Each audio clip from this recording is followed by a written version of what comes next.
When you look at the crowds today, you have maybe 5,000–6,000 people here. On the streets yesterday, 1 million people, 1 million Iranians in the street for the Ayatollah Khomeini. Does that not give you concern? Does that not make you afraid?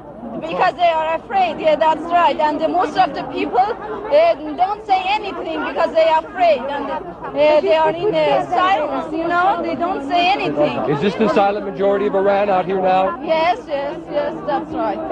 Do you want the Shah to return? Yes, Shah, return to the country. What about you,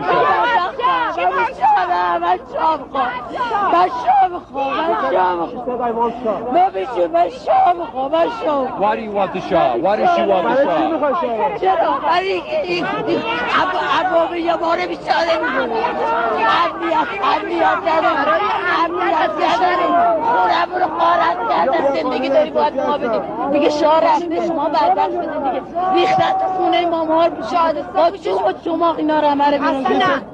ما شاه میخوایم ما بیچاره این شادی کشتنش حلاله کجای قرآن گفته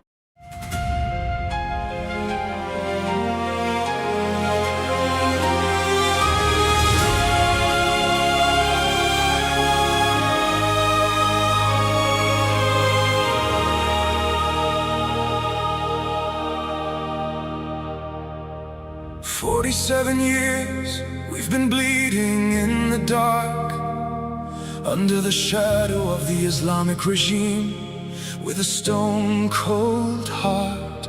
They silenced our voices, they turned off our light.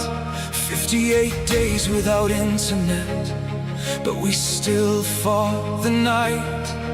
Our children took the streets, they raised their empty hands, and the world looked away. Do you understand? Do you know Europe? Do you know what's been done? Do you know Europe? 42,000 souls are gone, killed in 2 days by a regime drenched in blood. Do you know Europe?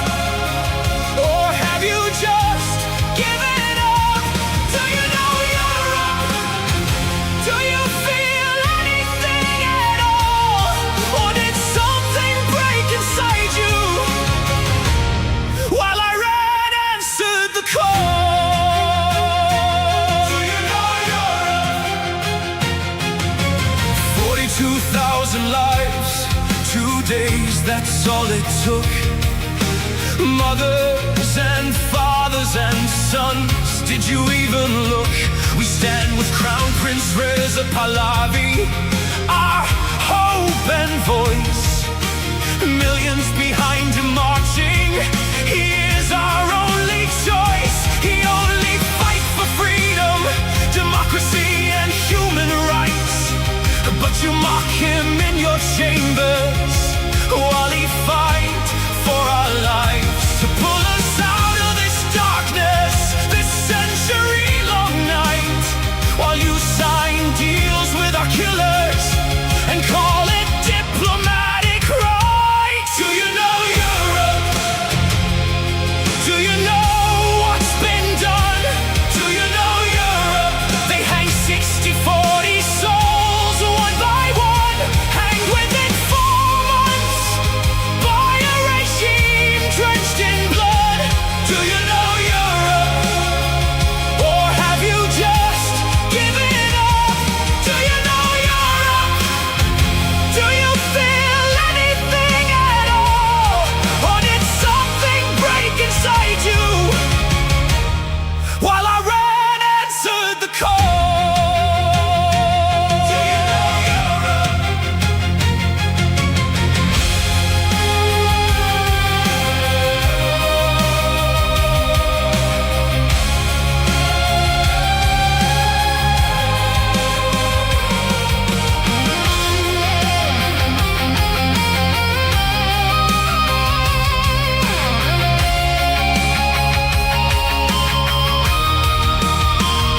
What happened to you, Europe? What made you so cold? What turned your heart to stone while our story went untold? Is oil worth more than blood? Is silence worth the shame? Because while you negotiate with murderers, we are dying, calling your name. Do you know Europe? Do you know what's been done? Do you know Europe? 42,000 souls are gone, killed in 2 days by a regime drenched in blood. Do you know Europe? Or have you just given up? Do you know Europe? We are still here, we are still strong. Do you know Europe? How much longer? How much longer?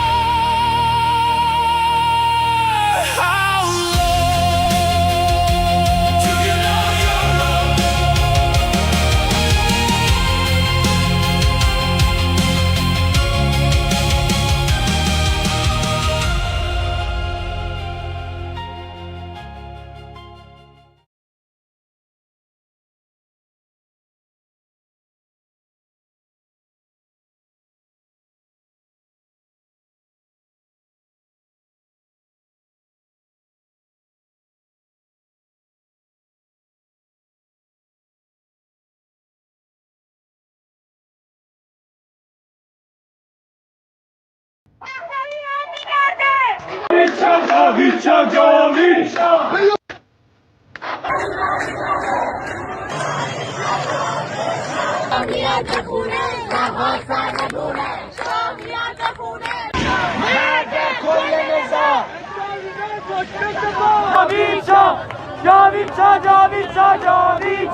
To all of our friends around the world, under the yoke of the Islamic Republic, Iran is identified in your minds with terrorism, extremism, and poverty. The real Iran is a different Iran, a beautiful, peace-loving, and flourishing Iran. It is the Iran that existed before the Islamic Republic, and it is the Iran that will rise again from its ashes the day the Islamic Republic falls. So let me be clear about how a free Iran will act towards its neighbors and the world after the fall of this regime. In security and foreign policy, Iran's nuclear military program will end.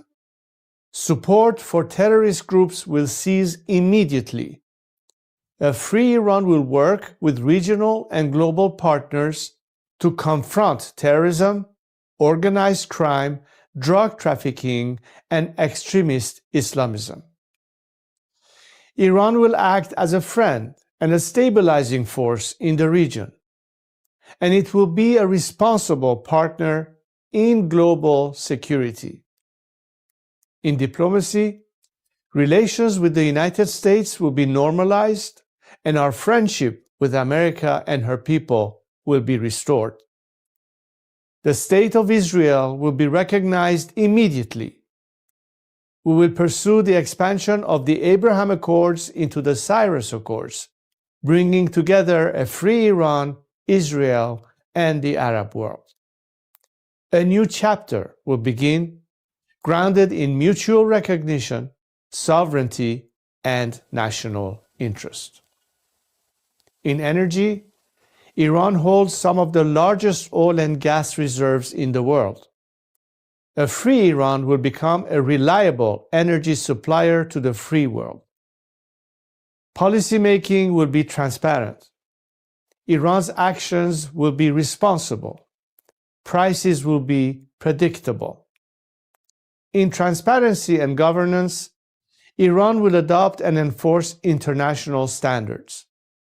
Money laundering will be confronted. Organized corruption will be dismantled. Public institutions will answer to the people. In the economy, Iran is one of the world's last great untapped markets. Our population is educated, modern, with a diaspora that connects it to the four corners of the world. A democratic Iran will open its economy to trade, investment, and innovation, and Iran will seek to invest in the world.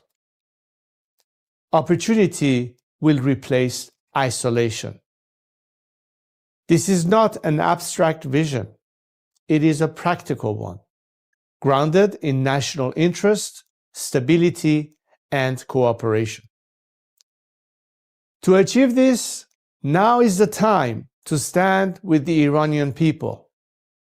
The fall of the Islamic Republic and the establishment of a secular, democratic government in Iran will not only restore dignity to my people, it will benefit the region and the world. A free Iran will be a force for peace, for prosperity, and for partnership.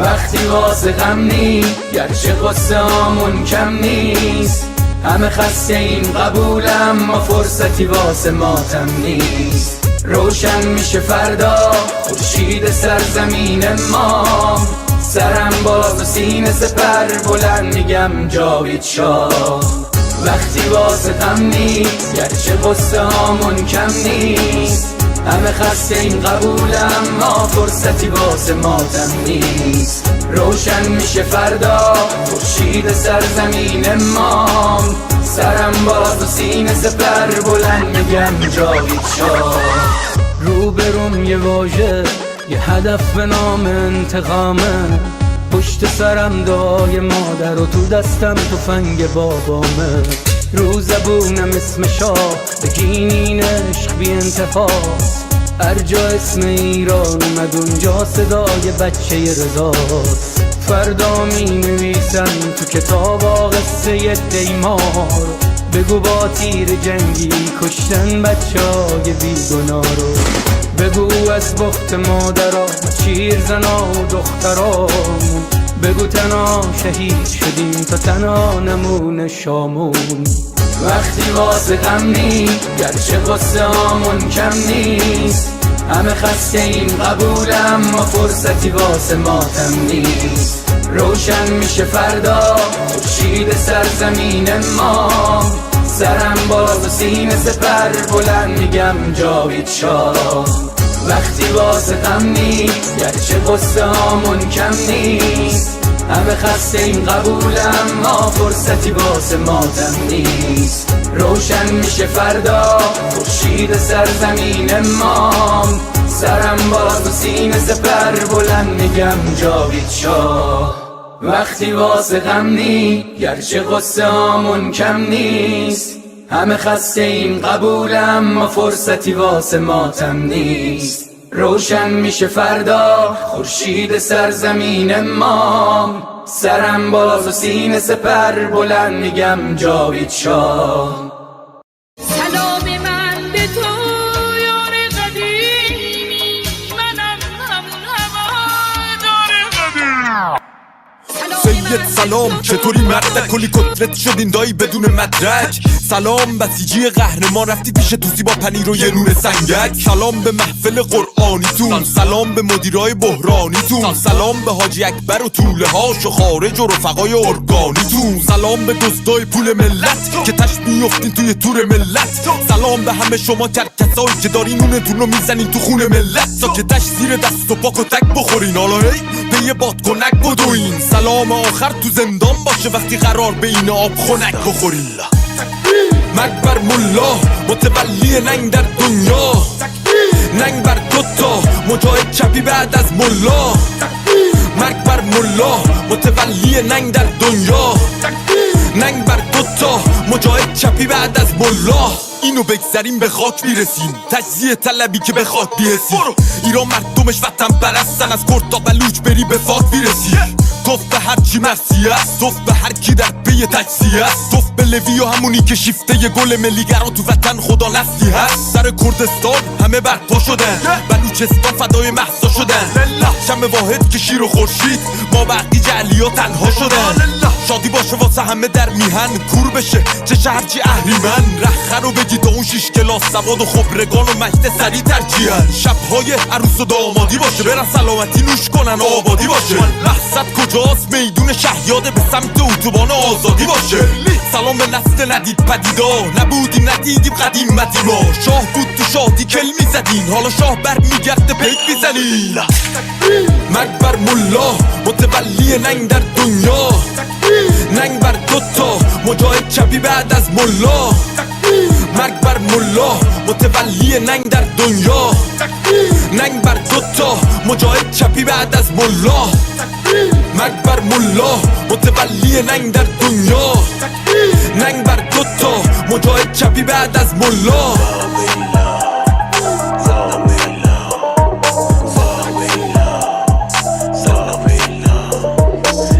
فاهنگ به این خوشگلی با نوایده بود اسم این مشخواهن رو توش بیاریم ولی خب لازم بود دیگه فکر کنم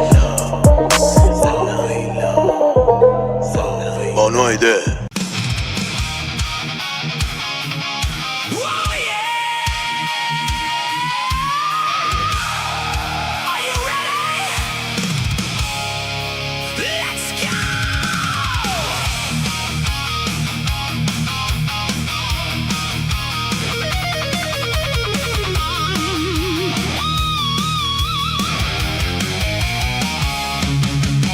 Right!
Let's go.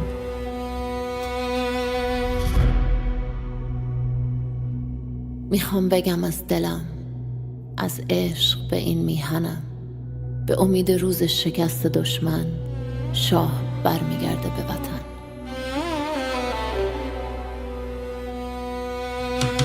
برگشتن پهلوی، وحشت هر اجنبی، بلند بگو همشهری شاه رضا پهلوی. نظام رسیده پرتگاه، بلند بگو جاوید شاه. برگشت شاه به میهن، دوای درد وطن. این آخرین نبرده، پهلوی برمیگرده. داره میاد پهلوی، زجه بزن سید علی. راه نجات وطن، پهلوی هموطن. ایران میشه گلستان، شاه که بیاد به ایران. ایران که شاه نداره، حساب کتاب نداره. آخون باید گم بشه، توپ تانک فشفشه. گم شو بیرون اجنبی، داره میاد پهلوی. فریاد بزن جاوید شاه، شعار هر وطن ها.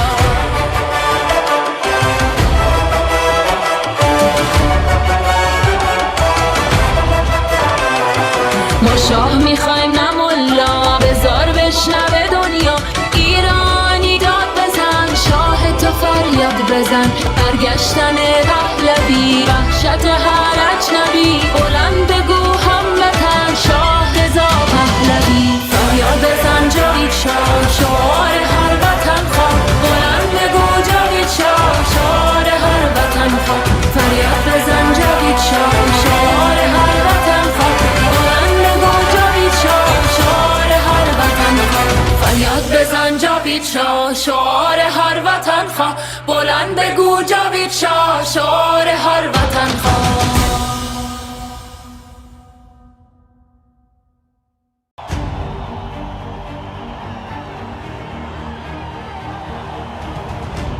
Look at us here today. We see so many flags representing so many nations. We know we are not alone, and we thank you for being with us. For all people around the world who stand today in unity with the Iranian people, this is not just because it's good for us, and you do it out of compassion and care for our rights to liberty and justice and equality and human rights. But understand that it is in your best interest too, to have, unlike this regime that has been propagating terror and radicalism, we the people of Iran are peacemakers and not warmongers. We like to be friends, especially with the free world.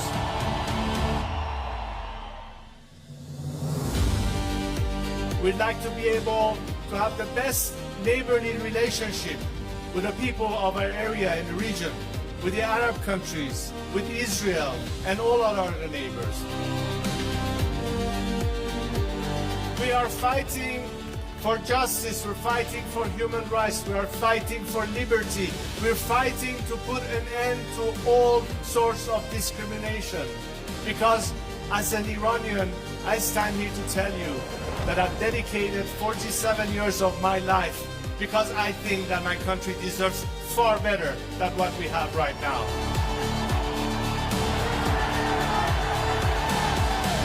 To now understand that their best remedy is to support the people of Iran, because ultimately a free Iran will be your best partner, not just to bring stability and peace, but it will be in your best economic interest and opportunities. Together we can prosper again, and the world will be so different once the Iranian people are free. I am here to guarantee a transition to secular democratic future. I am committed to be that leader of transition for you, so we can one day have the final opportunity to decide the fate of our country through a democratic, transparent process, through the ballot box and free elections. And let's make sure that this time, especially the free nations of this world and their governments, stand on the right side of history.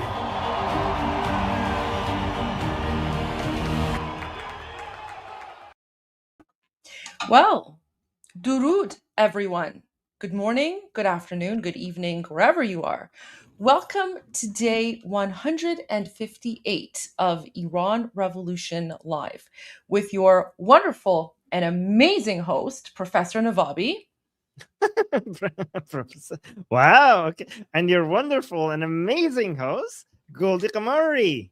Thank you so much. Professor Navabi, before we begin, What? quick question for you. Oh. Oh, wow.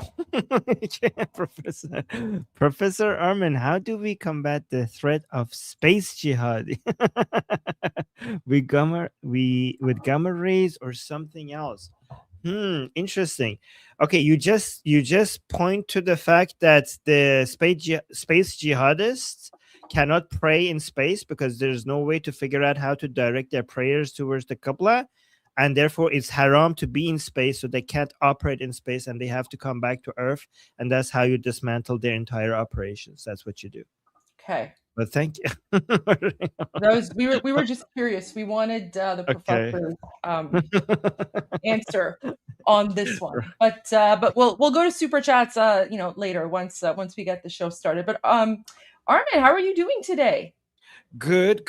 Excited to see President Trump's new interview. We'd watch it together. I didn't watch it because I wanted to watch it with you guys. I basically hearted the segments that were about Iran, so we don't have to go through all of it because it's 1 hour long.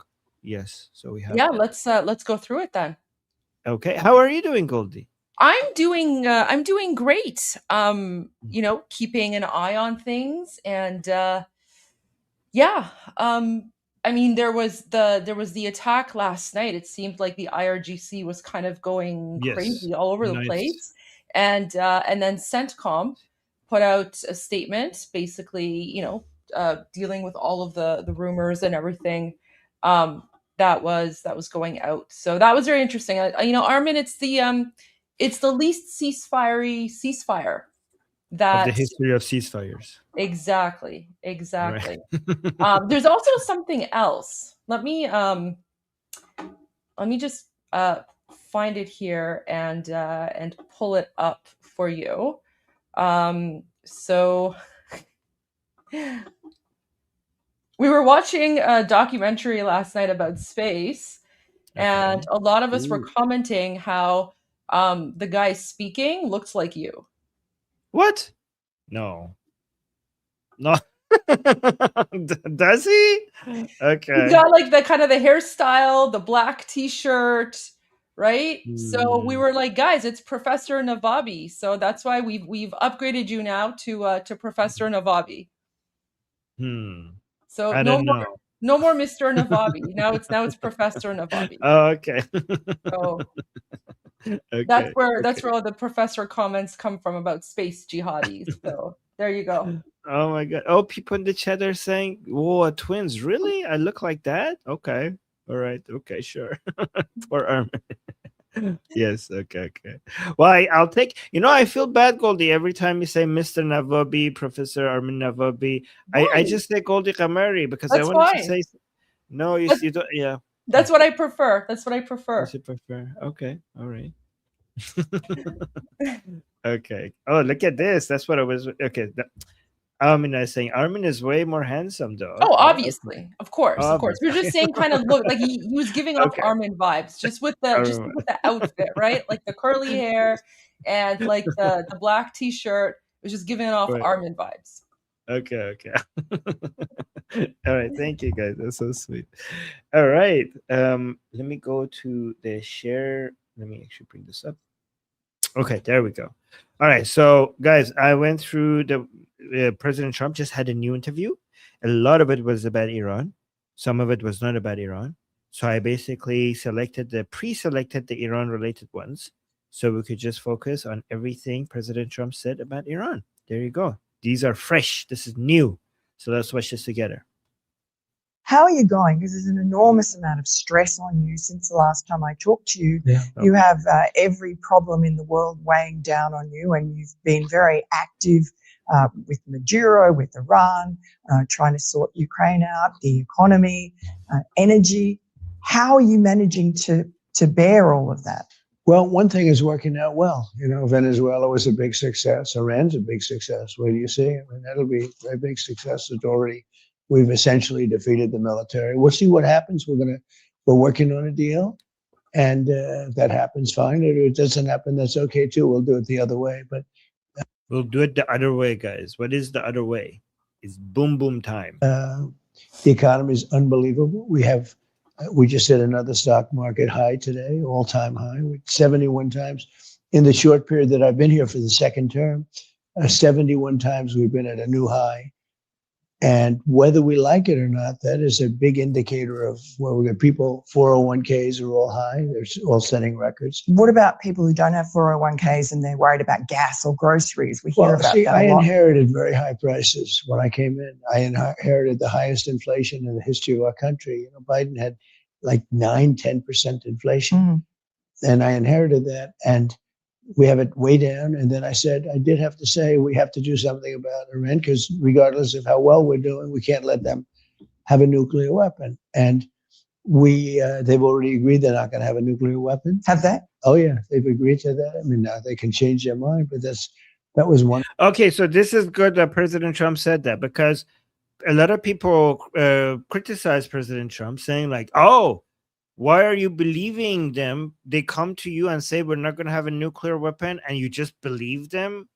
Like, how naive do you have to be to just believe them? But see, President Trump, like, yeah, and they could basically change their mind at any time. So he's not taking that as a sign that just because they say it, it's just going to be a done deal, right? Not something needs to be done that is permanent. A nuclear weapon. And they've already agreed they're not going to have a nuclear weapon. Have they? Oh, yeah. They've agreed to that. I mean, now they can change their mind, but that was one of the things they had to agree. They've agreed to that. That was the big thing. So that's something they had to agree to. That doesn't mean it's enough. They have to do that, but that doesn't mean it's enough. Just because they have to do it, it's a necessary, but not, not enough, obviously. How do you know the people you're talking to there are actually the people making the decisions? So we had various levels of people, and the first set is gone, the second set is gone, part of the third set is gone, and the people we're dealing with, we know they're the people that are leading the country right now. All right, so I think the reason why U.S. intelligence suggests that now the people who are talking to, they're making a lot of the decisions, is because of a new unity being done between Ghalibaf and Mujtaba. That's what I think is happening.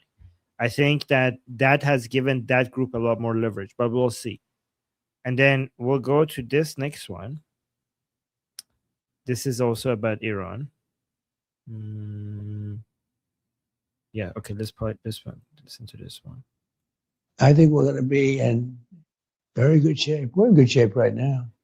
We have the blockade, which is amazing. Our Navy is great. Our military. We have the strongest military in the world. I built the military on my first term, and I'm using it during my second term. I didn't think I'd be using it this much, but we had a big success in Venezuela. It was over in one day. We have a great relationship with the people in Venezuela. The oil companies are moving in now with us, and that's been tremendous. That's been a tremendous success, even from the economic standpoint, the oil standpoint. But that was essentially much less than a one-day war, and a great success. And we're having a very great success in Iran militarily. So you think the blockade will still be in place by Labor Day? I don't know. I mean, I think it could be. Ooh, this was a very important question. The question was, do you think the blockade will still be in place by when? Great success, and we're having a very great success in Iran militarily. So you think the blockade will still be in place by Labor Day? I don't know. I mean, by late when? Let me see if it's in the caption. I don't know which month she mentioned. By late November, I think she said. I think it could be, but I think it's unlikely. I think that we'll have it. I think this will resolve itself fairly quickly. All right. I think. So here's the thing. It would be good if the blockade continues. Remember, every time President Trump has said stuff like this a lot before. So I don't know what's going to happen. And President Trump has shown a lot of optimism about things that were supposed to happen and didn't happen. And I don't know if this is by design or not, But this has been very effective in messing with the Islamic Republic and basically give them something to hope for, and then they fall for it, and then they move forward based on something that is about to happen. And then President Trump all of a sudden demonstrate that it was a trap from the beginning. But again, if this is by design, so far it has been working. So remember, President Trump said like, "Oh, we're going to have a deal soon." We didn't have a deal. President Trump said they're going to negotiate. They're going to give this to us. They're going to give that to us, and they didn't. And a lot of the interpretation is that maybe President Trump doesn't actually understand what's happening.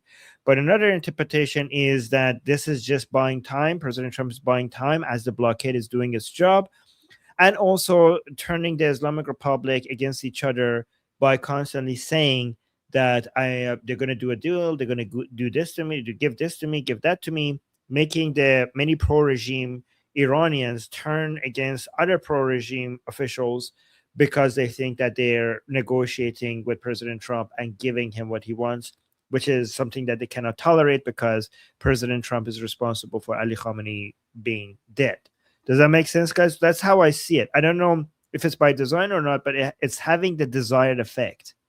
Let me know if you understand what we're saying here, right? And this is also what Goldie often says regarding the fact that this is just playing mind games and, is causing division among the Islamic Republic. And yeah, people in the chat are saying, exactly. Okay. So let's see. This is another one Iran related. Let's put it this way. Iran has no navy. They have no air force. They have very few soldiers. They have no leadership. The leadership, the original leadership is wiped out. As I said, the second leadership is wiped out. Some of the third leadership is wiped out. Their economy is crashing. They have 250% inflation. They have everything that you can have that's bad, they have. And then if you read the New York Times, you think they're doing fantastically. It's amazing. Now, our country, on the other hand, has the best stock market we've ever had. We have, with the exception of the oil for a short period of time because of the war. Other than that, we have very little inflation. The country is doing fantastically. We're leading the world. We have $18 trillion being invested in the country in just 11 months, whereas the past administration, Sleepy Joe, had less than $1 trillion, and we have $18 trillion, which is a record for any country anywhere in the world. The record was $3 trillion, and we have 18 coming into our country. That's 11 months. And when will that be felt by people? It's being felt in now. Gas prices. Well, you see it in construction jobs because factories are being built all over the country, auto plants, it's being built. We have more auto plants under construction now than we had during our prime, and in terms of prime automobile. All right, and then let's go see if there's any more Iran related. This one is Iran related. Gasoline and energy, a big factor, and that's coming very rapidly as soon as this ends. Okay, I think we have two more Iran related. Yes, two more Iran related. Let's make sure we listen to those. Wait, yeah. We don't have very much inflation. Look, if you take away just the price of gasoline, the energy, we have very little inflation. We're doing very well other than this. So, but that's a big puller, energy and gasoline and all. That's a big factor. People feel it. So it's a very important item.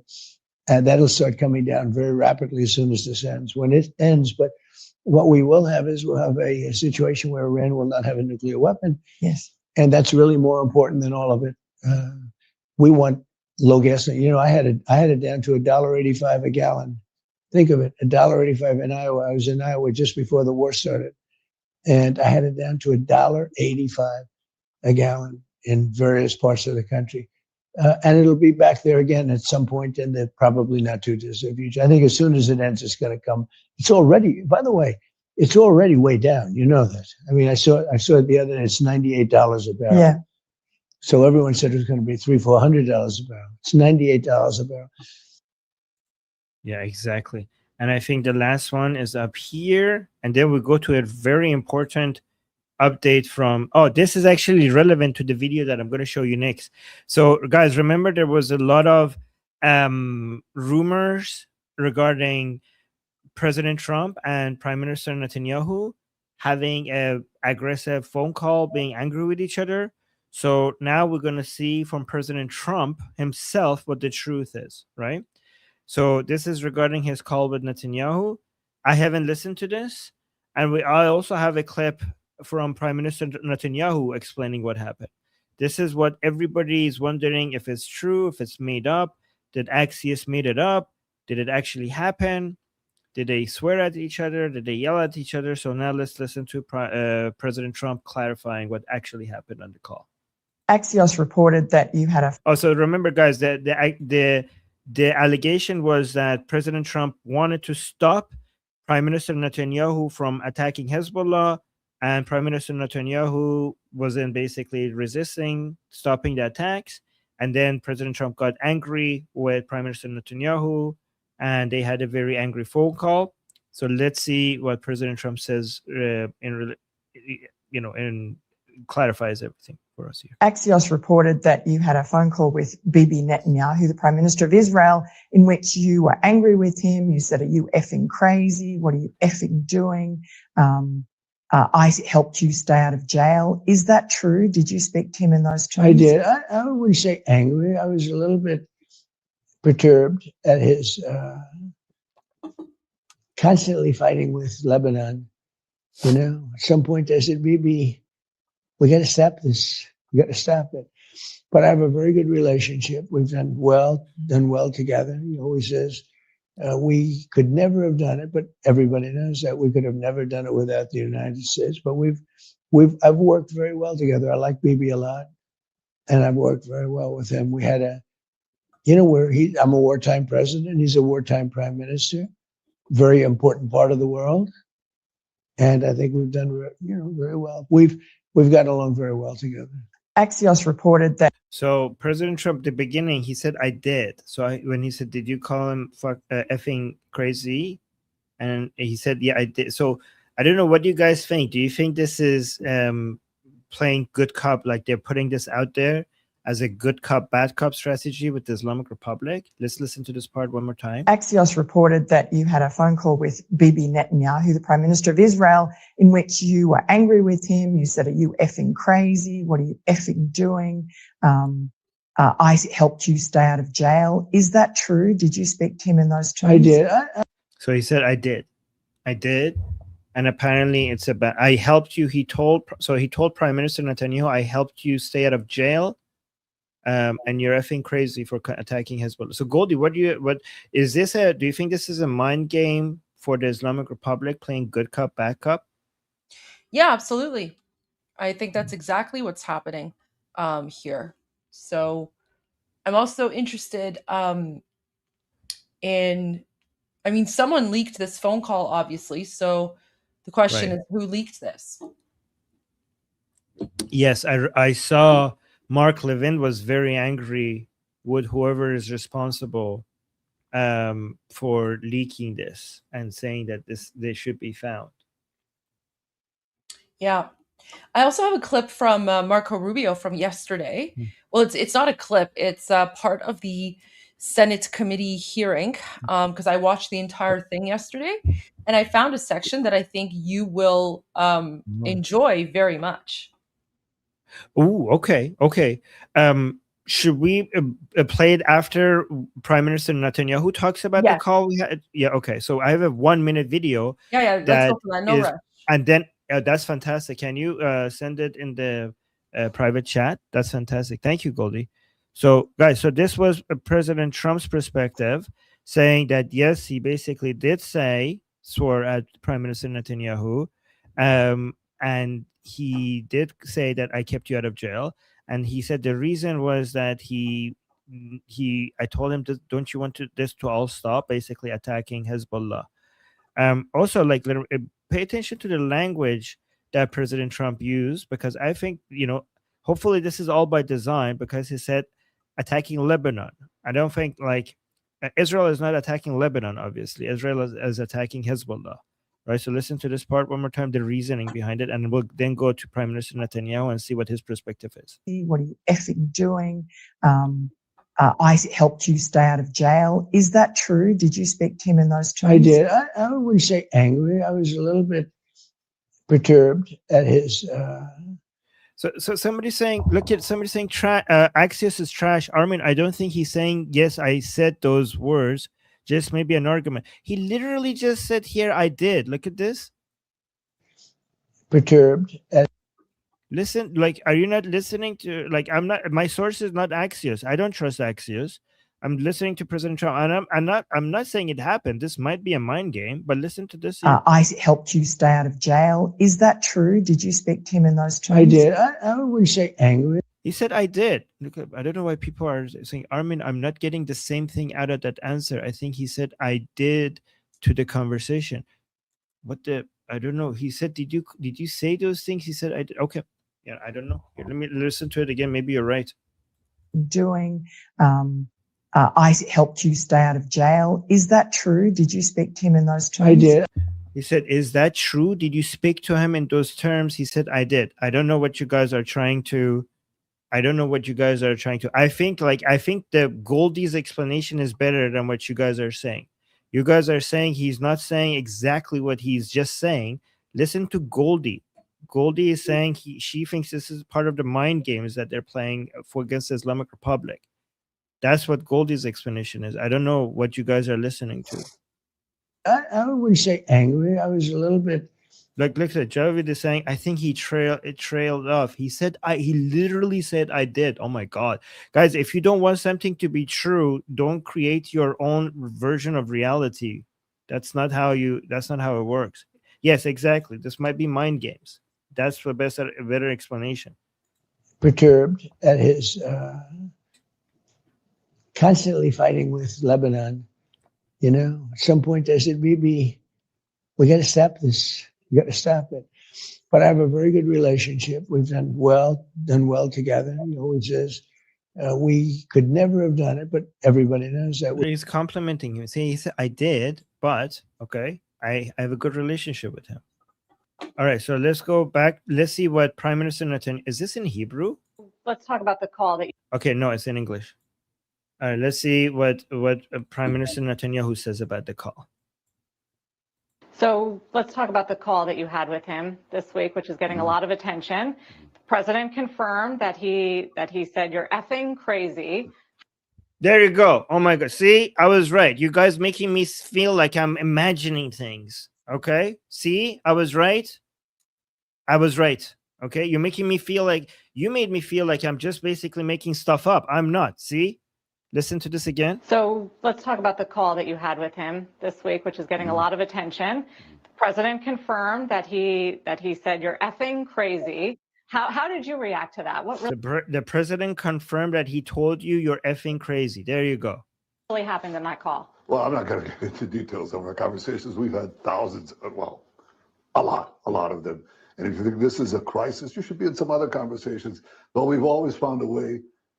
We have so many agreements. We agree on the main things. We want to get Iran, the nuclear program in Iran, finished.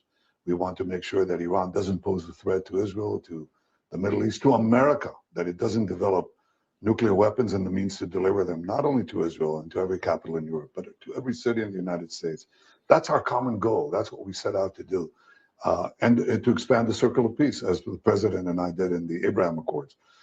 See, so Prime Minister Netanyahu is also saying basically, yes, we had basically not denying it. Her take was that was happened. So I was right about it.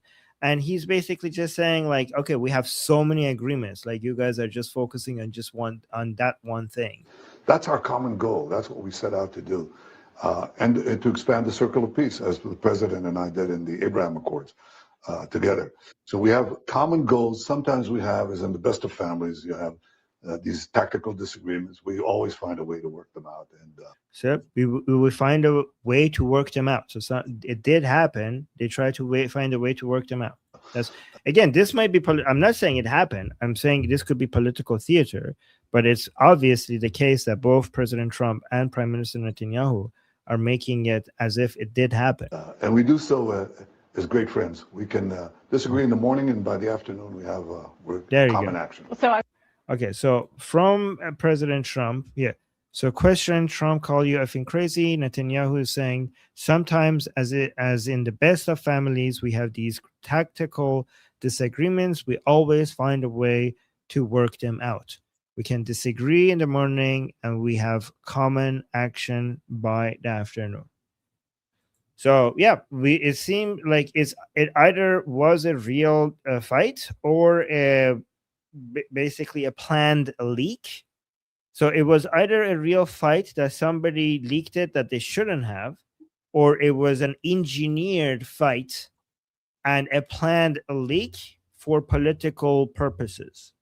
It's one of those two things, in my opinion. Right? And Goldie thinks it's the latter. Right? Yeah. So, yeah. Okay. I mean, I don't know There if it you was go. a planned leak or not, but Right. I mean, whatever it was, like they're obviously letting people know that it's not as big of a deal as people think it is, right? I mean, this Right. could have been just President Trump saying like in a, friendly way to like, Yeah. like Bibi, like, oh my gosh, like you're effing crazy, right? Yeah, I tell my friends they're effing crazy sometimes. So it could have been Yeah. something as simple as that. And then, it was, I mean, this could have even been maybe a test from President Trump to maybe find out who the leak is in his administration. Who knows? Ooh, there's that. Exactly. Yeah. Okay.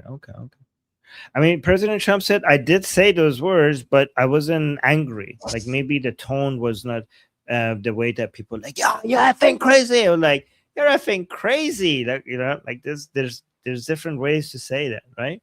Yeah. Yeah. So, and people are making it into like more like a bigger deal than it like really is, which I think Right. is just Yes. ridiculous here, right? Right. Okay, I want to go to Marco Rubio.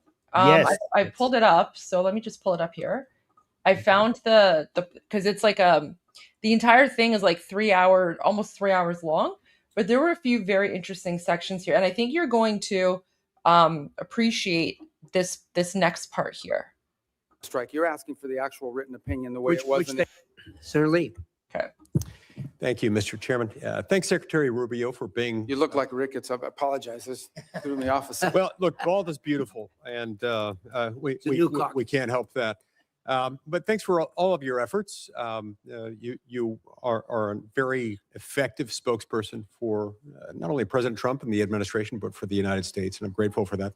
Was wondering at the outset if you could talk to us a little bit about the fractured Iranian regime and how that might be making negotiations more difficult. One of the things I've wondered, for example, are whether the diplomatic Iranian channels are sort of crosswise at odds with or working hand in glove with the IRGC, which is itself causing a lot of these ceasefire violations, or is it all sort of coordinated chaos to try to undermine and tip the scales in favor of Iran in the negotiations? Yeah, that's a great question. Let me try to give this answer to you in a way that's not boring or wonky, because it's been a shift. Obviously, the original Supreme Leader, the one that was there, is no longer with us. His son takes over. Nobody hears from him for a month. By all reports, open source reporting, I think you've all seen it. He was severely injured in the same strike, and so forth. Are you confident he's still alive, by the way? Yeah, I think there's indications that, in fact, we've not heard from him publicly. We haven't seen him publicly, and I would imagine, given what's happened to multiple leaders in that system, being very public is probably not something that's recommended for them internally.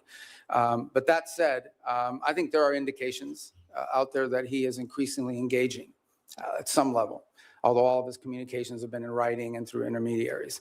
So the way to think about it is the following. You have the Supreme Leader, and understand that at the end of the day, the Supreme Leader in their system there really is no analogy to it in our system or anybody else's system. It is the theological office. It is the head of the Islamic Republic in the sense of the ultimate decision maker, and every major decision has to be run by them. They are advised by a council. It's not clear if it's 6 people or 8 people, but there is a council made up of both IRGC and other elements of the regime that surround that Supreme Leader. And ultimately, that council has to sign off on anything. And then there are the people you see on TV, like Arachi, who's out there every single day, and Golubov, who's the speaker of the Majils. who's been playing a pretty prominent role. And they are the ones that they have sent to negotiations and so forth. It is our view of the system, as we understand it, and as it's been expressed to us both by the intermediaries and by Iran directly, that what Arachi and Ghalibaf bring or take from us, they then have to run back to this council and ultimately get guidance from them. And that process oftentimes takes 3 to 5 days to get a response. Now, some of it is logistical. They're operating probably using couriers and things of this nature. Part of it is internal fissures on exactly what they should agree to or not agree to. I think the second point that needs to be driven in this regard is that there is evidence that there are communications issues within the regime as well. So, for example,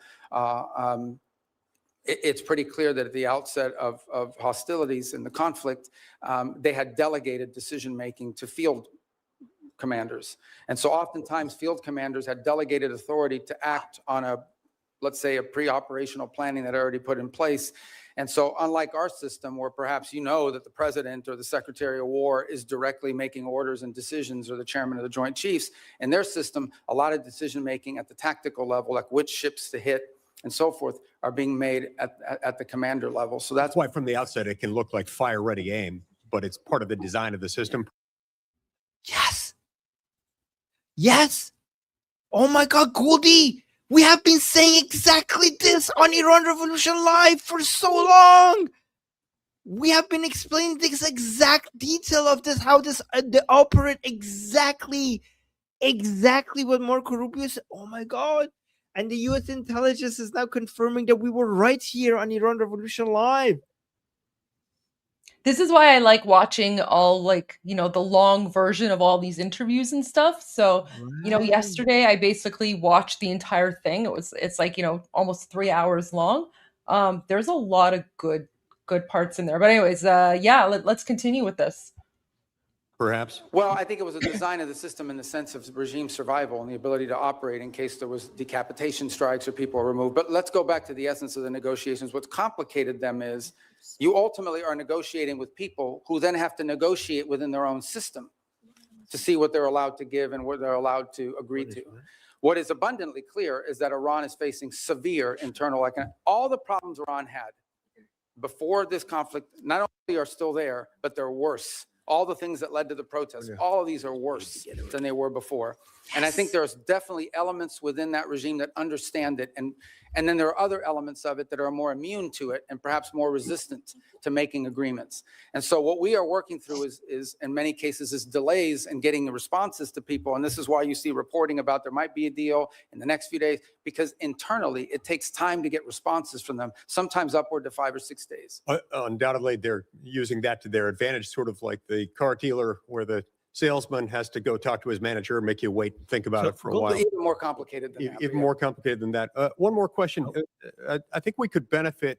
Okay. So Goldie, if as we have explained to people, the person responsible for that design is this guy, Ali Jafari, right? Which is the enemy of Ghalibaf. He's talking, Marco Rubio is talking about the mosaic design of IRGC that basically, we call it in Persian, Atash be ikhtiyar, which is like a copy of the phrase that Ali Khamenei used to use, meaning it's like ready, fire, aim, basically a flat organizational structure where every provincial IRGC leader makes decisions on their own rather than waiting for their central command.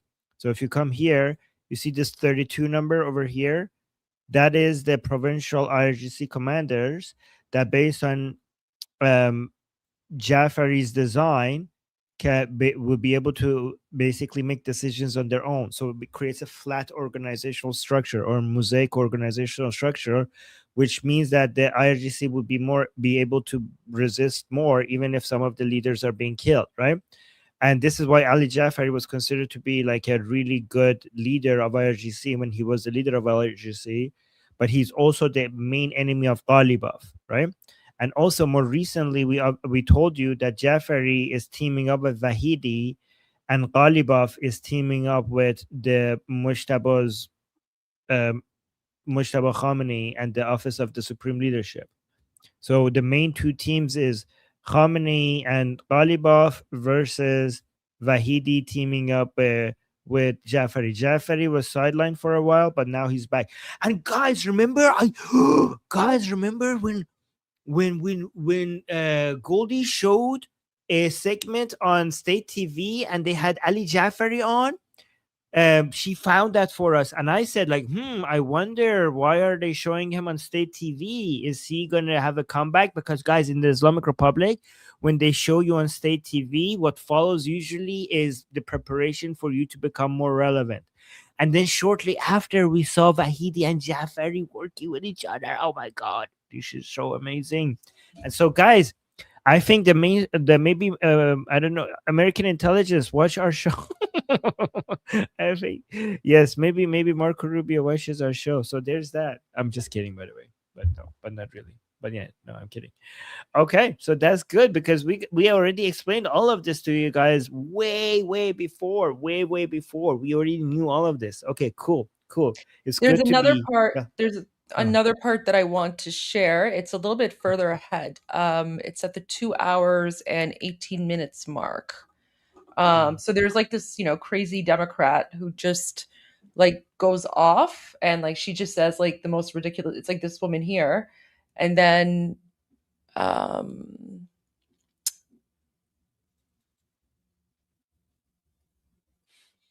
okay, so it's around here.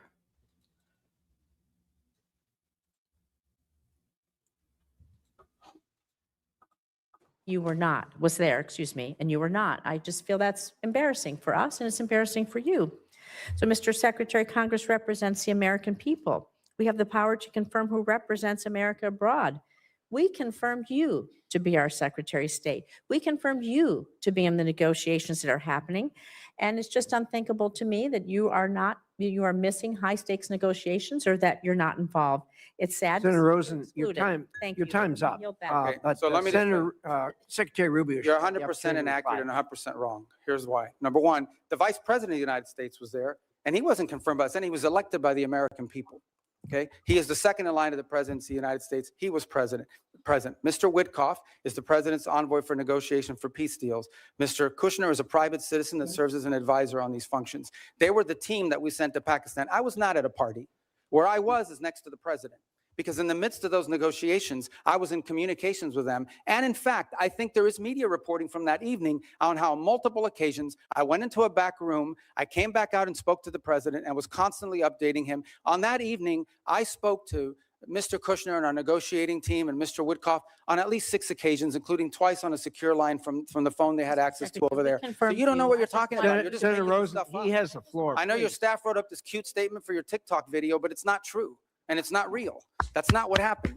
Okay. I'm the National Security Advisor and Secretary of State. I was co-located with the president in the midst of a high stakes negotiation so that I could immediately inform him about events occurring halfway around the world. I was where I needed to be at that moment because we had a very capable team on the ground in Pakistan, led by the Vice President of the United States. Thank you. Senator Cornyn. Okay. Wow. Secretary Rubio. So they're basically trying to say that Marco Rubio is not involved at all in the Iran file. And in this response, he confirmed that he is absolutely involved. And I actually think that, he's probably the one that's responsible for the Iran file. So we're in very good hands. So yeah, those are just some of the clips I wanted to share with you that stood out to me from watching this yesterday. Goldie, we owe you a lot for watching these long form videos that most people don't go through, and basically finding the most interesting and important parts and bringing it to us. So thank you so much for that. Yeah, absolutely. Thank you. Yeah. Okay. This was great. This was very educational. Thank you, Goldie. Thank you. Okay.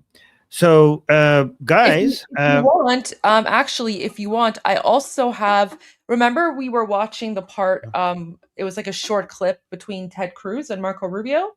I have the full version of that if you want to hear the full version. Yes, for sure. Okay. Is it okay if I share something before we go to that? Yeah, go for it. I'll Really just pull quickly? it up. Okay, thank you so much. This won't take long. Because I want to make sure we do this before we get to the super chat. So, guys, Mark Levin supporting the voices of the Iranian people, and also Goldie Ghamari. Thank you, Goldie, for amplifying this as well. Yeah, of course. I mean, I'm not as big as Mark Levin, but Mark Levin reposting you. That's phenomenal. That's fantastic. Yeah, thank you. Goldie and Mark Levin reposted this video that I directly got from inside Iran. I asked for this video on the Persian channel for somebody from inside Iran to send me this. And this lady responded to me, and now Mark Levin is reposting that, amplifying the voices of Iranian people. So basically, on my Persian channel, I would basically said, guys, everybody send me video from inside Iran asking the world to arm the Iranian people, because right now we have two different discussions, right? We have Iranians and other people outside of Iran constantly saying that the Iranian people need to be armed. And then we had Iranian people inside Iran having a discussion, constantly saying that Iranian people need to be armed. And then I was like, we need to bridge this. We need the Iranian people saying to outside world that we need to be armed, so that people could see outside of Iran that this is not just an analysis, this is a request from inside Iran. So look at this. This lady is so brave.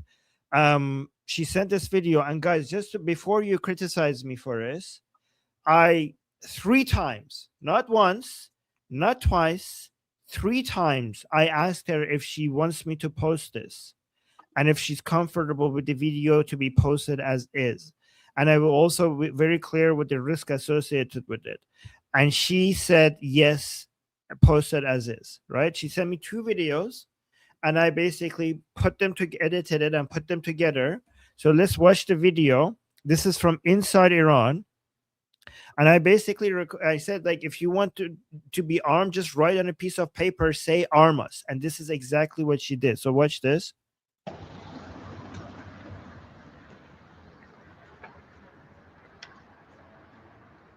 We the people, arm us. So she said, we the people, arm us. We the people, arm us.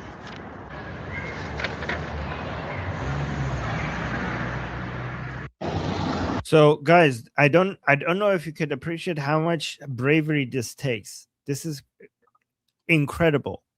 Incredible she did that. And I'm so grateful to Mark Levin and also Goldie Ghamari for amplifying this voice, making it so that it reaches more people. Thank you so much to both of you.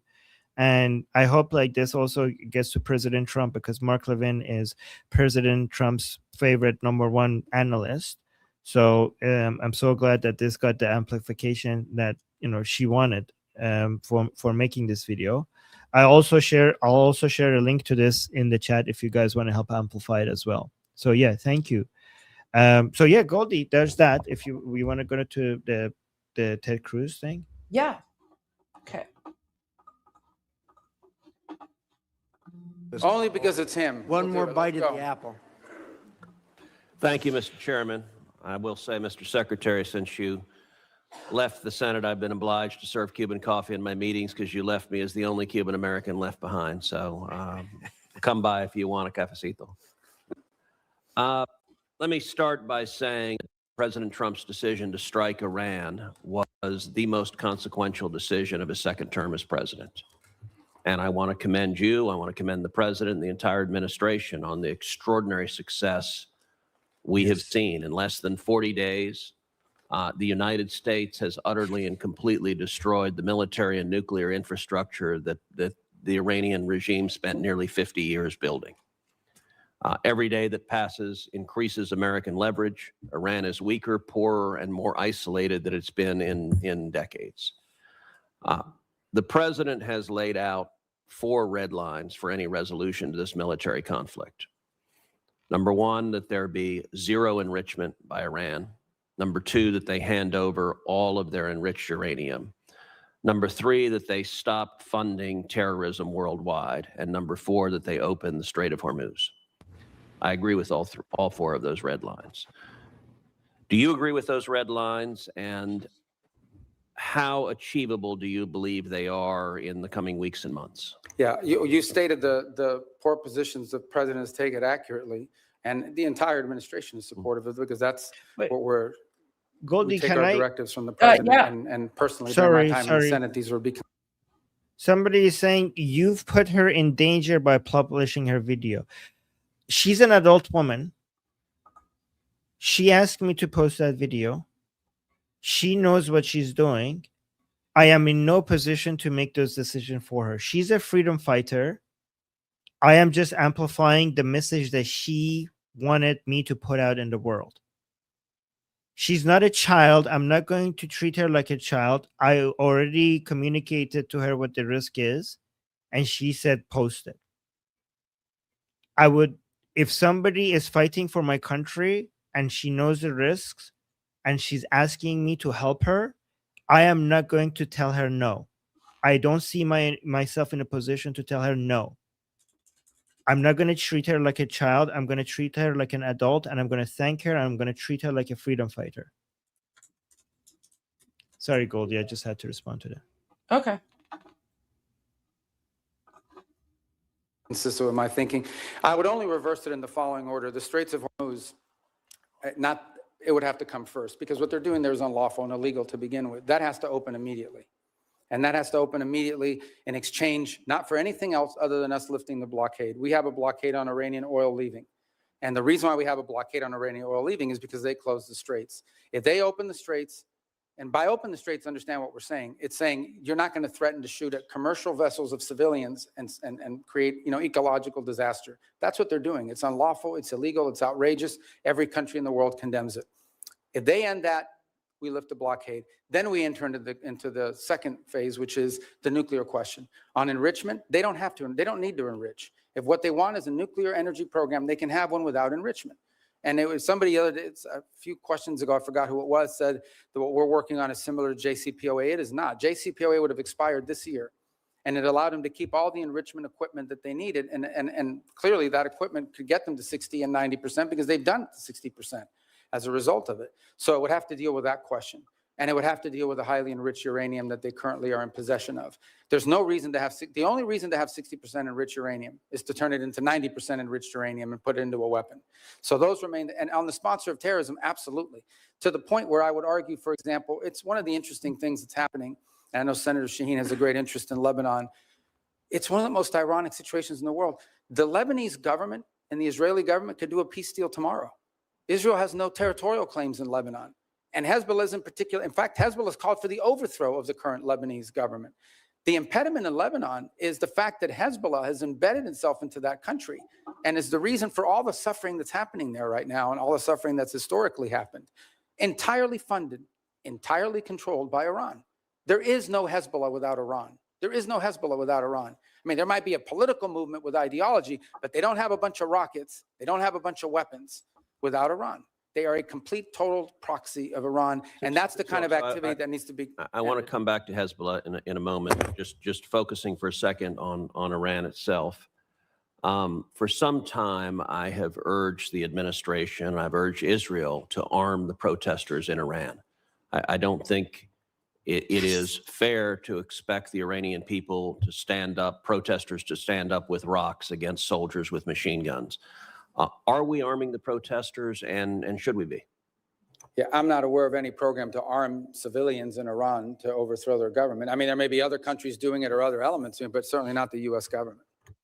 All right, let's go back to Hezbollah. So you spoke with the Lebanese president, Joseph Aoun, over the weekend.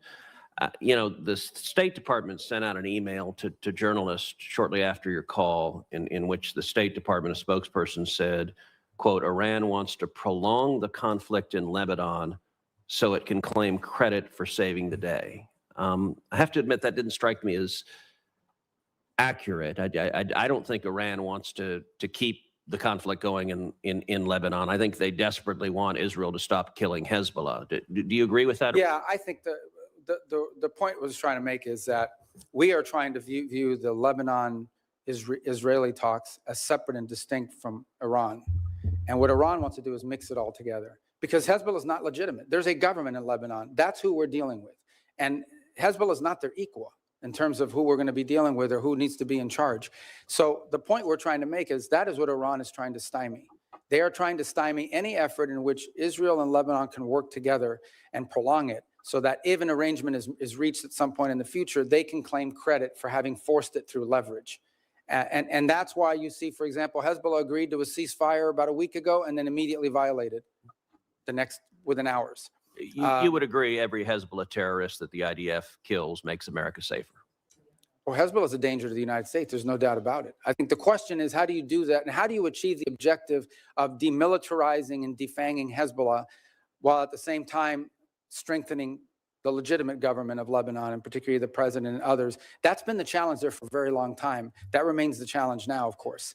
The capabilities of the LAF are not where they need to be. But there are also elements within the LAF that are not who they need to be, because they facilitate in some cases and cooperate with Hezbollah. So it's a very tricky situation. But I point you back to two things that have happened in the last few months. Number one, the Lebanese government expelled the Iranian ambassador because of Hezbollah.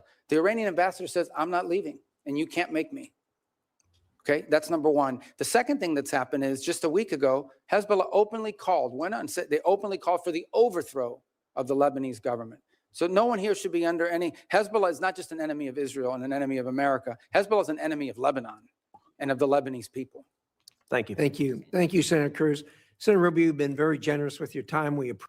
Okay, so I just wanted to share that as well, because Marco Rubio says something very important during that part. He basically says that Hezbollah is 100% controlled by Iran. I mean, he means the Islamic Republic, but this is why the Islamic regime is so insistent on Hezbollah surviving, because the Islamic regime relies on Hezbollah to remain in power.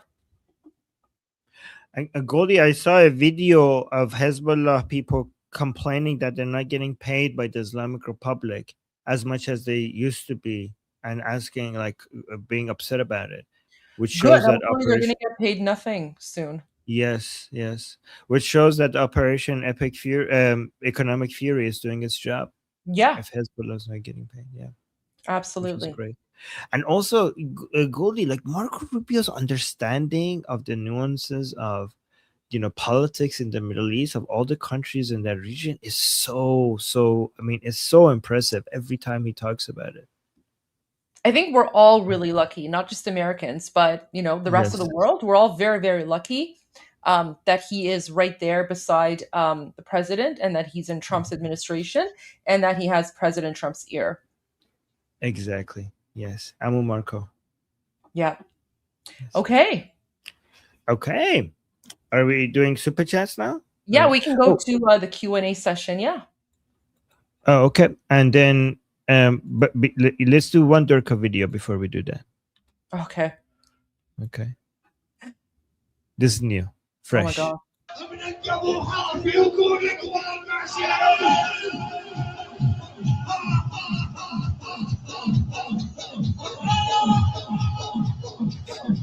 People are crazy.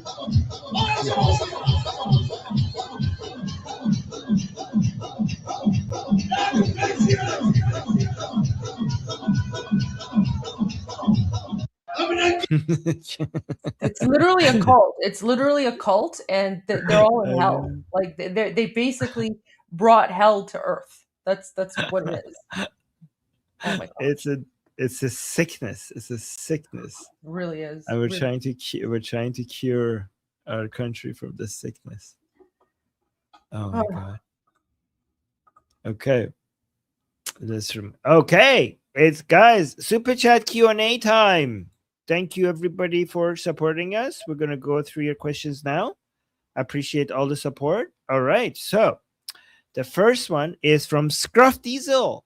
Thank you so much, Scruff Diesel. Goldie, do you want to read? Oh, look at this. Yes. So sweet. Scruff Diesel says, هواتو دارم. من کنار شما هستم. من در کنار شما هستم. جاویدشا. Oh, thank you. So sweet. You always send the nicest messages every day. Thank you so much.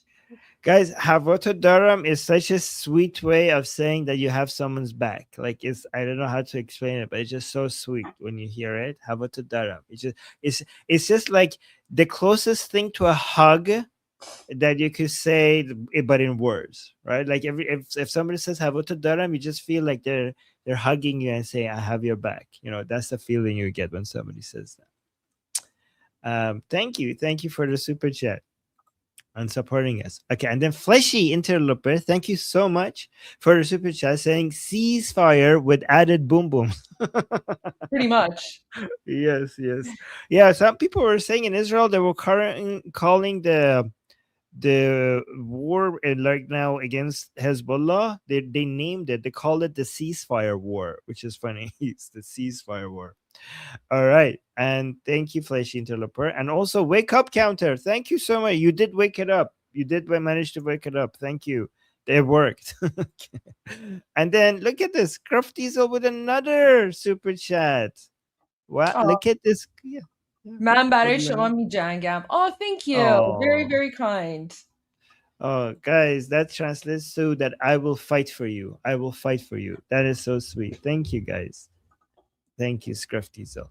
Is Scruff Diesel Persian speaking, or does he or she going and finding the Persian version? I think they're finding the Persian version. Oh my God, that's special then. That's special. Very impressive, yes. Yes. Yeah. And then we have Atki. Atki, thank you so much for the super chat saying, hi, Professor Navabi. Oh my God. Oh my God, you guys are so fun, you guys are so fun. Goldie, thank you, guys. Goldie, did this happen in the nerdy sessions you have with your sister? We were watching a documentary last night about the sun and how the sun is dying slowly, and we were just all commenting that how like the guy kind of looked like you. So then we were all like, tomorrow in Iran Revolution Live, we're going to ask you questions about Durka and the sun, because people were asking my sister questions like, how, can we like make an artificial black hole and throw all the jihadis in there? And I was like, that's a question for Professor Navabi tomorrow. So, during the super chats. So oh my God. Oh my God. Yeah, you have to make the black hole. So here's the thing. You have to explain that that black hole is so powerful and the gravity of it is so high that your soul would not be able to explain it. Okay, because the jihadis might think, well, like, oh, I'm going to be martyred in a black hole and then I go to heaven. But you have to explain that the gravity is so high that it will suck not just your body, but your soul would not be able to escape and go to heaven. It will also take your soul with it as well. So that's how you actually explain it to them. Yeah, okay. Goldie, what's the name of the channel that you guys have these nerdy discussions? It's called the Gamma Ray Report. The Gamma Ray Report. Guys, make sure you go subscribe if you're into nerdy stuff like that. And how much time do we have, Goldie, for the sun to die? 5 billion years? I think like 7 billion years. 7 billion years? Okay. Yeah. So my understanding is that we don't need to be worried, right? Because by then we will be able to, have our own spaceships and live without a sun. So we're going to be fine. Don't worry, guys. All right. So Atki is saying, hi, Professor Navabi. How would human tissue react to 57,000 solar plasma? And oh my God. And how hard must we throw a Durka into the sun to verify it? Well, again, you don't want to throw them into a sun because they would think like, yay, martyrdom. We love death more than you love life. You have to throw them into a black hole instead of a sun so that they know that it's not, and you have to explain that it's not just their flesh that will be destroyed, it's their soul will also be consumed by the black hole. That's how we have to explain it, right? So yeah, go with the black hole. The sun would not be enough. And good question, though. Very good question, Atki. Did you guys like my response, by the way? Okay. All right.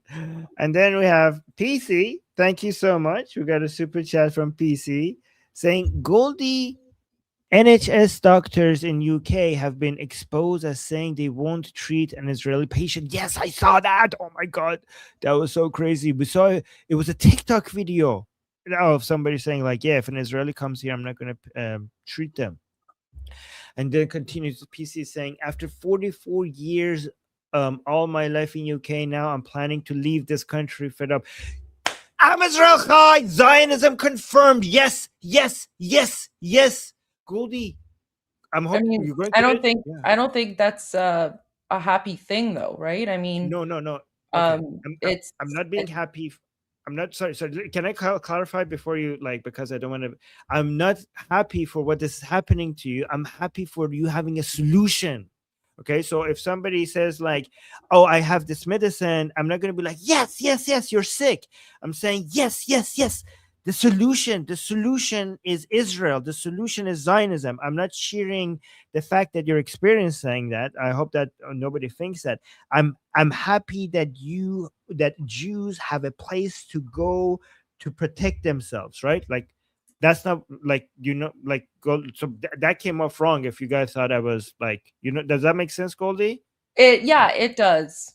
It does. Okay, sorry if I came out But wrong. it's still sad that the state of the UK has gone to such a point where it's unrecognizable that PC, you feel like the only solution that's left for you is going back to Israel. Obviously, UK's loss is Israel's gain, but the rising Jew hatred in the UK and in other parts of the world, that's one of the first signs of civilizational and societal collapse. So the UK has very, very big problems. But and I'm very sorry that you feel unsafe.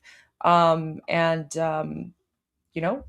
wish you all the best and safe travels. I know it's a very tough decision to make.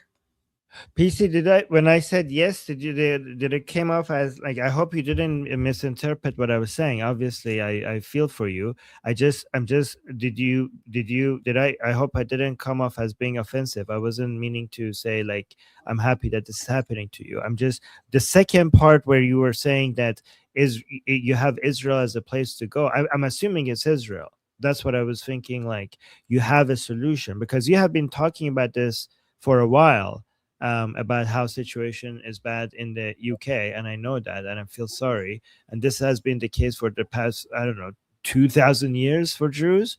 Yeah. But the difference only now between the past 70 or so years is different compared to the past 2,000 years, is because you have an option now.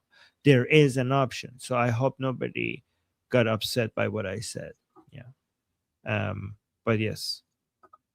And this is Zionism. Now we know why we need Zionism.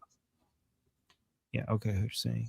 Yes, since 70 AD, 2000 years, about 2000 years. Yep, and for 70 years now you have Israel now.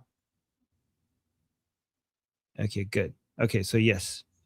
And thank you. So remember, every time Israelis and Jews anywhere in the world tell you that that the place that they are in is not friendly to them anymore, you have to remind everybody, this is why we need Zionism. This is why we need Zionism. And yeah, and PC, I think like you're going to, it's going to work out for you, and you're going to see in Israel there's going to be, it's going to feel, but I can't speak from experience, but what I've heard that every time as Jewish people decide to go to Israel because of this experience, they ended up really being happy with their decision, and they feel like they finally are home. They feel like they're going back home. This is what I hear from Jews who've made the decision. And I also encourage more people. If I was a Jew, and I know it's difficult, I know it's really hard to move, but for me personally, if I was a Jew and I lived in the US or in the UK or in Canada or anywhere else in the world, I would be like, yep, I'm moving. I'm not going to do this to my family. I'm going to move to Israel. Do you guys agree? Yeah, especially UK. Holy crap. And then, thank you guys. And then my like Bay, I don't know if I pronounced it right. Oh, sorry if I didn't. Saying, Professor Armin, how do we combat the threat of space jihadis with gamma rays? Oh, yeah, I answered that. With gamma rays or something else. Well, you need to do propaganda against them, obviously. You need to basically tell them that you can't pray in space. Guys, the only to pray, you need to be on Earth, because on Earth, you need to basically pray towards the Kaaba. Everything in the Quran about praying requires you to be on planet Earth. So space travel will be haram, given that you would not be able to follow your religious duties. So you need to do a propaganda war against being in space. Okay, that's don't forget, it's not just kinetic military warfare, it's also the battle of narratives and psychology. So basically you need to we need to secretly pay imams to issue a fatwa against space travel. We need to issue we need secret Jewish imam spies to go and issue fatwas against space travel, saying it's haram. That's what we need. And then PC is saying, when Iran is free, I'll visit it. Well, yeah, well, that's great. That's amazing. Obviously, every Jew should visit Iran at some point when Iran is free. There's so many Esther's burial ground, Cyrus the Great. There's so many biblical, historically important places in Iran for the Jews. Oh, Sketch is saying, remember, a fatwa is not an overweight Italian. Okay, noted. Thank you so much, Sketch, for that clarification. And then we got another super chat. Thank you, guys. Amir is saying, Bluto use tequila. He's not part of. Oh no, I don't. No, do we have Pluto hate in this chat? Amir, you're hating on Pluto? That is not nice. I feel bad. Pluto used Tagia. He's not part of us. He's part of the, what is that? Kuiper Belt. Kuiper Belt movement. Oh my gosh. No, guys, Pluto. I always feel bad for Pluto. I have a joke about this, but I don't think Goldie would approve. It's family friendly, this channel. I have a Pluto joke, but ask me at another place. But yeah, Pluto, guys, stop the Pluto hate. Pluto is with us. Pluto, yeah. In fact, between Pluto and NASA, I will be on Pluto's side. The categorization was unfair. Pluto is big enough. And then Amir, thank you. By the way, Amir, I love you. Amir with another super chat saying ceasefire. Oh, yeah. Yes, that's the type of ceasefire we're having here. We see fire. Good one. Good one. And then we have another super chat. Thank you guys for the support by T. Thompson saying, I respect all of your military members. I respect all of our military members today, especially since the first Persian Gulf War. True professionals and so different from the army I entered in 1970. Oh, wow. Okay. Well, I thank you for respecting them, and thank you all for your service. Thank you for your service. Yes. And then we have another super chat from Amir saying, Armin, would you one day collab with Nick Matu under the subject to explain the fair good name of the Shahs of Iran, aside that he's great? Wait, Goldie, you know who this is? No. Nick Matau. I mean, yeah, I might. Why is he knowledgeable about this topic? Oh, he seems to do a lot of. Okay, let me show his channel. Okay. Oh, look at this. He does a lot of topic about Iran. Is he wearing a keffiyeh? Why is he wearing a keffiyeh? Oh, he has a lion and sun flag behind him of Iran, an Israeli flag, a U.S. flag. Why is he wearing a keffiyeh though? So I love the fact that he has a lion and sun flag behind him. So yeah, maybe. And he seems like he's attacking Daniel Haqiqatjou, which is good. I like that about him. Is it the keffiyeh wearing? Is the keffiyeh because is it like Tal Oren? Because Tal Oren is trying to reclaim the keffiyeh as an Iraqi thing, not as a Durka jihadi thing. Is that what he's doing?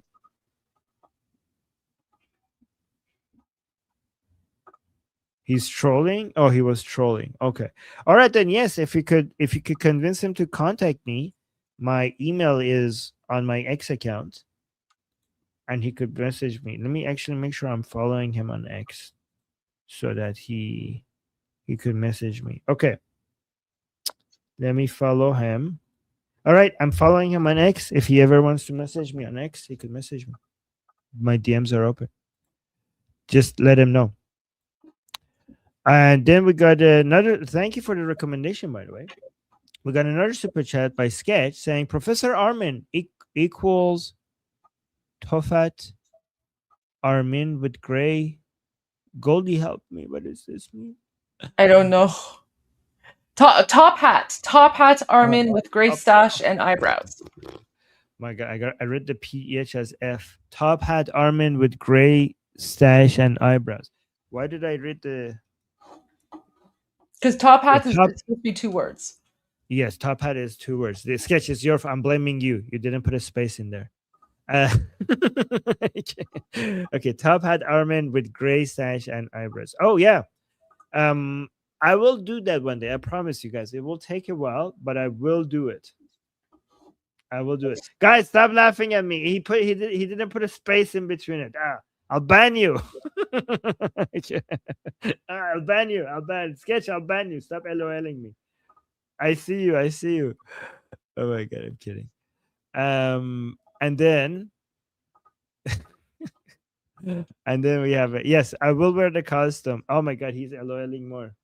All right, I will wear the top hat and the mustache and everything one day, and everything else. Okay, monocle and everything. Okay, we got another super chat. Oh my God, Kevin, thank you for the super chat saying President Trump is negotiating the form of the future government of Iran. I don't think he is. That's up to the Iranian people. So with Pakistan, Saudi Arabia, UAE, Kuwait, Turkey, and Israel, not with the IRGC terrorists who will soon get martyrdom. Yalta too. I don't know what that means.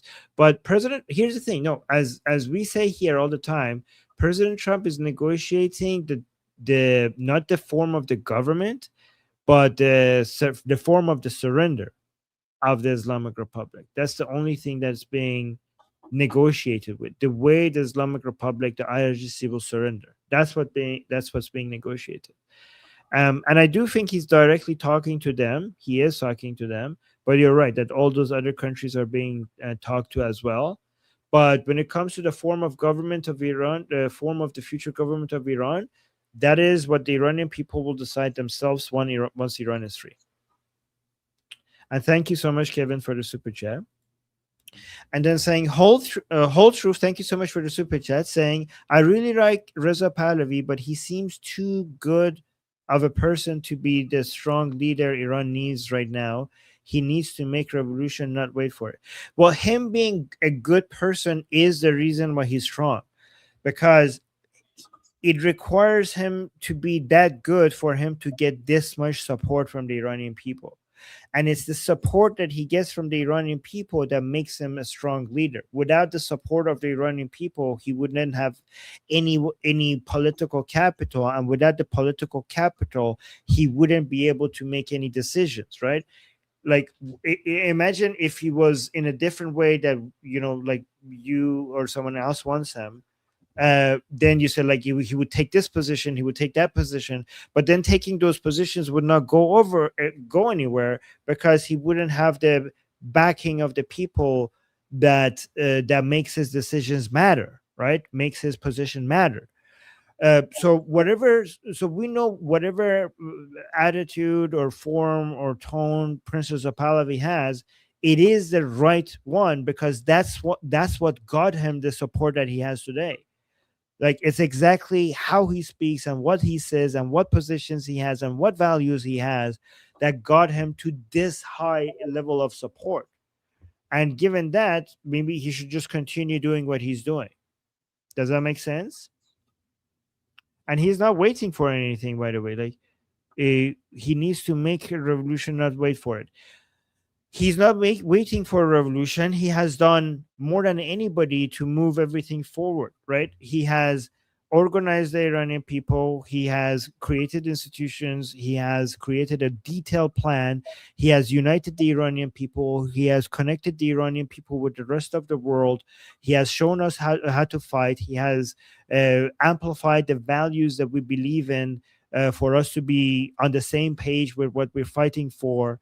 He's created the Garda Javidan, the force, the units in Iran that are doing the operations to bring down the Islamic Republic. He has mobilized a global community of non-Iranians in support of Iranian people because of everything he stands for. In fact, what you're saying, maybe you could say that about the Iranian people. Okay, because he has been fighting for this revolution for 47 years non-stop. Okay, the Iranian people were the ones who were behind. And then now we eventually got to his level. But he has been consistently fighting non-stop for getting the Iranian people to this position. And sometimes, many times alone. Like for 47 years, most of those years, he was mostly alone. It's only now that he has so many Iranian people finally have realized that he has been taking the right position and he's the one worth backing. And I think one reason why you think that he's been waiting is because things are not happening as quick as you want them to, but things are happening faster. You know, if you look at history of revolutions take time. And compared to other revolutions, we're progressing faster than most other revolutions. And remember, like our revolution is only about 9 years old. Like it's not 47 years old, because even though Prince Reza Pahlavi has been fighting for sovereignty to come back to Iranian people for 47 years, the Iranian people have been fighting for it for 9 years. Most of the uprising before the 9 years has been for reform, not for the toppling of the regime. So, in fact, if anything, Prince Reza Pahlavi has been consistently making this revolution before even the Iranian people eventually got to his level. And thank you, by the way, for the super chat. Does that make sense, guys? Do you guys agree with what I'm saying? Let me know in the chat. All right. And then we got the next super chat. Thank you so much. Vicky saying Armin looks much better than the professor. Well, thank you, Vicky. Really? You think so?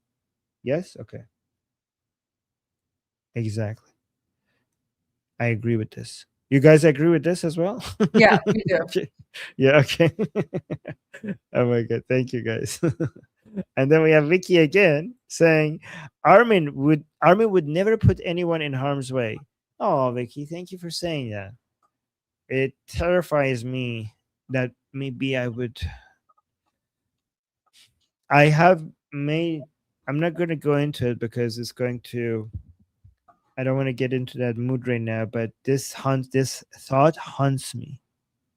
You know, Vicky, this thought of me maybe accidentally doing that at any point in time, it haunts me. This is my greatest nightmare. It's the toughest part of what I do, especially because I'm in touch with the Persian side and we come up with strategies and things that we say and things that we do. And what I say on the Persian side affects what people do sometimes in Iran. Like, I get so many messages that said, Armin, I did this because you said it. I said this because you influenced me. And that terrifies me. First of all, it's an honor that I have people who make decisions or change their views because of my influence on them. It honors me, but it also terrifies me because many of the decisions people make in Iran is life and death, right? And I always think, like, what if I made a bad decision? What if I came up with an idea that was, and I spread an idea that could get people killed? So many times in my private, in my silence, I'm thinking that, like, one example, I don't know even if I should share it. I'm not going to share it here. But one thing I said one time, I always think, like, what if somebody is dead in the streets in Iran because I said that? I don't know. I don't want to share it right now, but maybe another time I will share it.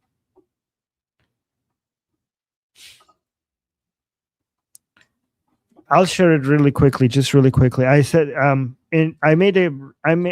this is something I was wrong about. I keep on telling you guys I was right about this, I was right about that. But the thing I was wrong about is we thought that if the Iranian people come out in the millions, the Islamic Republic would not be able to suppress to that, and it will be over. And we thought that by coming out in the millions, that the risk would spread so much that the chances of every person being killed would be so low. And on the Persian side, right before the early January uprising, I was encouraging people to come out.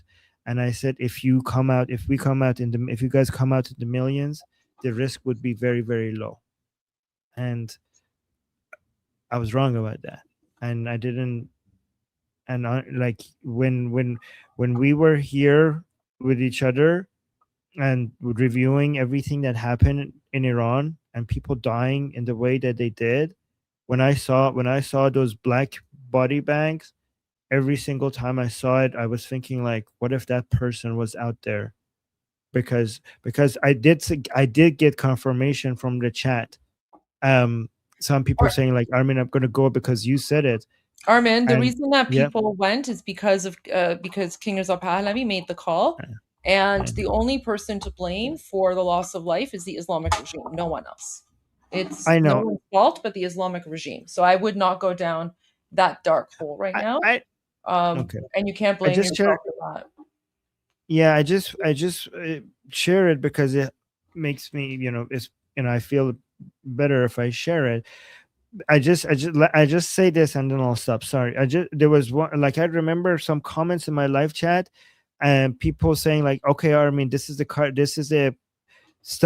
motivation that we needed. We're going to go out. And I feel bad that I didn't remember their usernames in my live chat because I want to see if they are back on the live chat, because I think, like, because if they're never coming back, what if they went and they died and they went because of my encouragement? So that's something that haunts me. Sorry for sharing that. I just had to share. No, you don't have to apologize for sharing. I'm just letting you know that ultimately, like, each person is responsible for their own decision, and the only person responsible for the slaughter is the Islamic regime and no one else. Yeah. Okay. Yeah. All right. Atki gave us a super chat. Thank you so much, Atki. And thank you, Goldie, for saying that. Saying they're summoning a demon. Oh, who? Oh, the video that I shared. Yeah, the video you shared. Yes, Atki. I mean, based on your profile picture, it seems like you know a thing or two about demonology. I mean, that's a dragon, actually. Never mind. Okay. But dragons are experts at demonology, I assume. They're very knowledgeable. And thank you, Atki, for the super chat. It's good to have a dragon as a fan here. I mean, your name looks also a name a dragon would have, by the way. But see, guys, we're very diverse here. We're very diverse. We have dragons as viewers. And we have the underdog. Thank you so much for the super chat. Saying Rubio needs to stop talking about negotiations with Iran. He should say Islamic regime instead. Guys, this is something that we Iranian people are very justifiably very picky about. But I try not to get upset about it because it's just common practice. I mean, I would love that. I would love that if they stop saying Iran and saying the Islamic regime. So I do want to encourage politicians. So I say that, I agree with you that we want to encourage politicians to say the regime or the Islamic Republic instead of Iran. But I just don't want to get upset over it because it just seems like it will make us look like too nitpicky. And, given how, like, For example, like people could be like, well, Armin, you say North Korea, you're mixing North Korean people with the regime there. You keep saying China this, China that. Sometimes I try to remember to say CCP instead of China. Sometimes I try to remember to say Putin instead of Russia. But like, it's such a habit for us to just say like, oh, Russia is doing this. Like, oh, Russia invaded Ukraine. China is supporting the Islamic Republic. So if I'm saying the Islamic Republic for our regime, should I say CCP for China? Like, why do I say China then, right? So given that we make that mistake sometimes, I try not to get upset about it. I mean, President Trump also many times says Iran as well, right? I mean, recently he's been saying Islamic Republic, which is nice. So yeah, continue encouraging them to say regime or Islamic Republic, but I want to make sure that we don't show anger, or I don't want to be upset. I don't want to show like we're being too nitpicky about it, right? Oh, thank you, Tora. Saying well thought out, Armin June. Well, thank you, Tora June. And thank you, by the way, the underdog, for the super chat. And then we got another super chat saying Armin being humble. What he started via Arm Us will be huge. Oh my God, thank you. For Iran's future. Thank you, man. I don't think people appreciate how significant this is. Well, thank you, Saber Coaching, for saying that. I appreciate that. And Goldie mentioning that was a big deal gave me some motivation as well. You know, guys, you're right. I need to stop being humble. I think it's a bad habit, isn't it? Like, I need to be like, yeah, we did this, we did that. I just feel like at some point, one of the stuff that I'm doing is going to backfire, and all my, confidence and arrogance is going to be like, oh, Armin, you were so confident about this, and now look, it backfire. So I'm like when sometimes me being humble is trying to be like, one day I'm going to do this thing that is going to be like really bad. So if I show skepticism and humility, maybe it wouldn't be as bad when when that happens. Oh, be humble. Okay, remain humble. Okay, I'll go both ways. Like, I sometimes I'm humble, and then sometimes yes, we did this. I try to say we instead of I, so hopefully that helps. Yeah, but yeah, we'll see. And thank you, Saber, for the you know what? I'll let you guys do the praising. Okay, I'm not used to. I'm trying. Instead of saying like, oh yes, I'm so great. Look at me, wow. I don't know. Maybe I should. I'll see. Thank you, Saber Coaching, for that's a boost in confidence. I appreciate that. And then we have PC. Thank you so much for another super chat. Appreciate you saying one day the sun will end Earth. Yeah, but true, but we're gonna be okay. We're gonna be okay, guys. We have so many billions of years. I predict that within 1,000 years, like we don't even need to wait a billion years. I predict that within 1,000 years, we don't even need the goddamn sun. Like, we could be anywhere. Like, we could turn matter into energy. We're gonna have. What is that sound? Is that song for that nerdy stuff? Oh, we're gonna have fusion. We're gonna have fusion. So the sun, we have our own sun. We will create suns. So it's fine. We're gonna be okay with that Earth. Okay. We're going to, at some point, we're going to be able to consume entire planets for energy. We're going to be eating suns. Not only we don't need suns, we're going to be eating, we're going to consume suns for energy. That's how far we're going to go. And then, thank you, PC, for the super chat, by the way. And then, but guys, the sun and the lion and sun flag, that will be eternal. Okay, I don't know about this, the sun in the solar system, that might go away, but the lion and sun, that sun will be eternal. All right, so cranberry, I don't know what, I'm not going to even try. Say thank you so much for the super chat, saying, so we lost? The US, Israel, Iran lost? Looks like. Wait, what do you mean we lost? We didn't lose. Things are going in our direction. Everything is. Yes. Yeah, no, we did not lose. What makes you think we lost? I mean, the Islamic Republic is weaker than it has ever been. Hamas is weaker than it has ever been. The Hezbollah is weaker than it has ever been. The Iranian people are more united than they have ever been. They are more determined than they have ever been. Israel has been has demonstrated to be militarily stronger than it has ever been. The United States has demonstrated that they're militarily strongest that they have ever been. The U.S. economy is growing faster than people anticipated. Israel's economy is growing faster than ever people anticipated. So everything is going in the right direction from a military perspective, economic perspective. United States and Israel are winning. The Iranian people their revolution is only 9 years old, and only more recently they became united under the leadership of Prince Reza Pahlavi. And every time there's an uprising, the uprising ends up being stronger than the ones before it, and more radical and determined and united than the ones before it. So the trend is going in our direction. Things are not obviously going as fast as what people wish they would, and that's devastating because of what the Iranian people are experiencing right now. So things, obviously, we want them to happen faster, and it's not happening as fast as we wanted, but it is going in the right direction. Slower than what we want, but in the right direction. Yeah. And thank you, by the way, for your question and the super chat. And okay, we have another super chat. Okay, we need to go through these faster. Saying, thank you, Christian Evan Christensen. Thank you so much for the super chat. Saying, Armin Poirot found out some mysteries. Goldie got some gold. Noor been to Parliament. Yes, we played the whole thing. Had met right-wing party leaders and Parliament president. Oh no, actually we played her speech, not going to the Parliament. Masood Garakhani,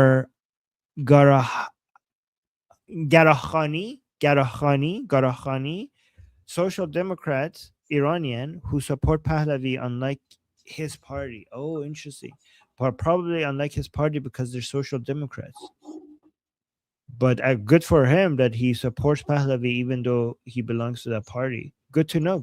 Well, thank you for the update. This is like you give us super chats, and you also come and give us information that we need to know, so we're getting supported and educated at the same time, updated on the news always. Thank you so much for that. Thank you. And then we have Sarah. Thank you for the super chat, saying, I'm not religious, but I pray sometimes. Please pray for Iranians inside Iran and give them strength.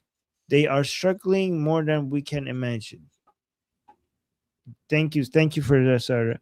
And for people who aren't religious, and for people who are religious, please also amplify their voices. Okay, so we also need that. Amplify their voices. Don't just be a consumer of this news of what the Iranian people are going through.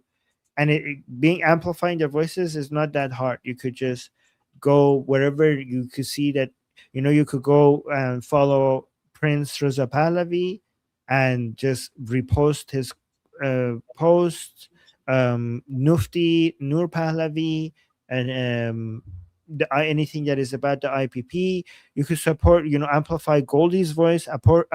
Amplifying Goldie's voice is amplifying the voice of the Iranian people. So you could do that, liking, sharing, subscribing, telling other people about it. So that helps. Just keep amplifying the voices of the Iranian people by basically sharing the content and posts and the news from the people who are trying to be reflecting the voices of the Iranian people. And thank you, Sarah, and thank you for being such a powerful voice for the Iranian people. You have done so much going around and talking about the Iranian people and bringing, you being here, being by our side, supporting us. All of that means a lot. So thank you, Sarah. You have done your part. We appreciate you. And then we have Vahshi. Love that username. Always.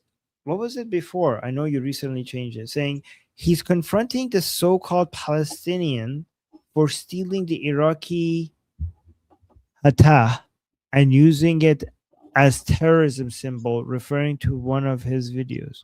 Goldie, what was this? Where was this? I think this is referring to the gentleman named Nick, who you were asking why he was wearing a keffiyeh when they pulled up his YouTube page.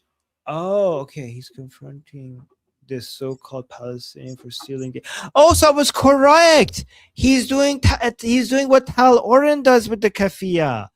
Ooh, okay, that guy is worth following and supporting because he knows his stuff. Then that's a very nuanced take. Then okay, so he's but guys, so the kafia apparently is Iraqi hatta and has nothing to do with the Durka Islamic nonsense, and it's not Palestinian and it's not anti-Israeli. And he was just bringing attention to us. Okay, so the Nick Matau guy is pretty well informed, and that I didn't know he goes into that level of detail. Okay, I learned that myself from Tal Oren, by the way. I didn't know this. So okay, so good. I'm subscribed to him now, and I also follow him on X if he wants to message me and do a collab. Would love that. Did you guys know, by the way, in the chat, that the kafia is not like this symbol of this evil thing? You know, just how they steal from us, like Shah, like the lion, like Javidnam, like John Fado, all of these things that they like Rustam, they stole this from our culture and Iranian past, you know. So they're stealing the kafia. They were stolen apparently from the like traditionally ancient Iraqi symbols apparently. So we didn't, yeah. So you guys knew. Okay, a lot of you guys knew in the chat. Good. We have the most informed audience. And let's go to another super chat by Emil. Emil, thank you so much, Emil, saying, Amir, you will love Nick. He's got the religious arguments covered and knows the Quran inside out.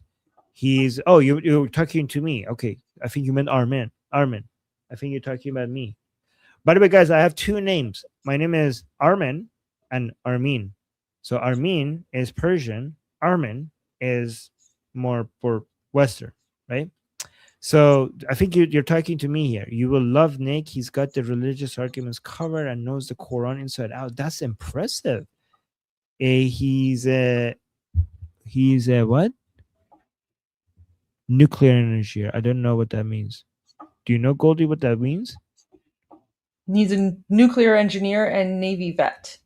Is that nuclear? How did you get nuclear from that? No. He's something before nuclear engineer. You'd have to look that up, maybe. Okay. I don't know what that is. No, guys, we're not talking about. We're not talking about. So a Noahide is a non-Jew who observes the 7 laws of Noah. I think that's what Noahide means. Oh, interesting. Navy vet. Okay, so thank you for your service. Interesting. This is an interesting person. Hopefully I will be able to talk to him. I'd love to talk to him then. Yeah. And PJ, thank you so much for the this is me. This is me having to get ready for the discussion group. That's what okay, so let's go through these fast then. PJ saying, I want to thank you, Goldie and Armin. By the way, PJ, thank you so much for the support. Saying, I want to thank you, Goldie and Armin. Can you please tell us what else we can do to help the Iranian people? Well, you could amplify the voices of the Iranian people, participate in the protests. You could call your representatives, members of parliament, congressmen, senators, contact them, ask them to support the Iranian people, ask them to support their fight against the Islamic Republic and for Pahlavi. Another thing you could do is you could go to Iran, the website Irano Pasmigirim, and donate there. Let me show that to you guys. You guys could donate to Prince Reza Pahlavi's team on this website, Irano Pasmigirim. I'll put the link in the chat. Goldie, is there anything else? So this is the list I have. Amplify the voices of the Iranian people on social media. Contact your representatives. Ask them to tell them that you care about the Iranian people and that you want them to care as well. And talk about the mutual alignment that the Islamic Republic is a threat to your country, and that your country, your politicians need to do whatever they can to push back against that. donate to Prince Reza Pahlavi's website and his team. Participate in the protests that of the Iranian people, trying to bring attention to what's happening in Iran. Is there anything else that I'm missing? No, that's it. Okay. Yeah. Okay. So, okay, that's the list then. And yeah, by the way, thank you for asking. And we really appreciate that you want to help out, PJ. Really, really appreciate that. Thank you. All right. Mark Dennis is saying, I have had the same feelings, Armin Navabi Aziz. The consequences of our words may have been used for evil. You are not the only one saying those things. Well, thank you. Thank you for saying that. I really appreciate you. So I'm not alone in that feeling. Thank you for saying that. And thank you for your support. And Netch, I'm going to call you Netch. Netch is saying it's human to feel that way, Armin. Oh, you guys are being so supportive. Thank you. But hindsight never comes before the fact. And Goldie is right. The fault is on those who inflict abuse on people alone. I know that, and Goldie is obviously always right. It's just, it's one thing to know something, but it's also, it doesn't take the feeling away, even if you know it. But I appreciate you guys saying that. Vicky is saying, Armin, I believe in God and he controls events. Okay, well, that's good. That's your, I don't believe in God, and we're friends. Vicky and I, we're friends. Okay, so we have our opinions. And oh, by the way, if you want to talk to me about it, you could come and join our discussion group. It's good that here we have different opinions and we get along, which is great. This is what these communities are for. And thank you, Vicky, for supporting us. And then we have Texas Tucker Jeff. Thank you so much for the super chat, saying when your leadership is hiding in holes, you might be losing by more than a little. I agree. Yes. That's a really good way of summarizing it. Perfect summary, Jeff. And then we have William. Thank you so much, William, for the super chat, saying I can super chat, but I'm not being allowed to regular chat. I mean, if you can super chat, you should be able to also use regular chat. Yeah, I don't know. And It's then, like a YouTube glitch or something. yeah, we're not stopping. If anybody is banned from the chat, they would not be able to super chat either. So it's not coming from us. Maybe because of what you're saying, YouTube was blocking you, but now that you're doing a super chat, they're allowing you. Interesting. Saying Stalin killed more Jews than Hitler. I mean, I could easily believe that because Stalin just killed more people than Hitler. So I would be that seems like believable to me. Yeah, Stalin killed way more people than Hitler. So yeah, nobody wanted to know. I know. Yeah. After all, he was on our side. Well, we know now. Yes, and communism kills more people than Nazism by far, not just with violence, but also with poverty. In fact, communism kills more with poverty than with violence, which is saying So, a lot. Armin, Stalin did murder a lot of people, but he did not kill more Jews than Hitler. Okay. But he did kill more people than Hitler. Yeah. And he was heavily anti-Semitic. Absolutely. He was definitely an anti-Semitic person as well. Right.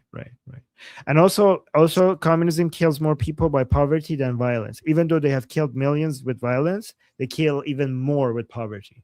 That I know for a fact. Yeah. By the way, I didn't say Stalin killed more. I said it would be believable because of the number of people Stalin killed. I know he killed more people. That I know for sure. Christian Evan Christensen, thank you for the super chat, saying right-wing parties agreed with Noor's criticism. Christian Evan Christensen always giving us the info from the internal politics of his country. Fantastic.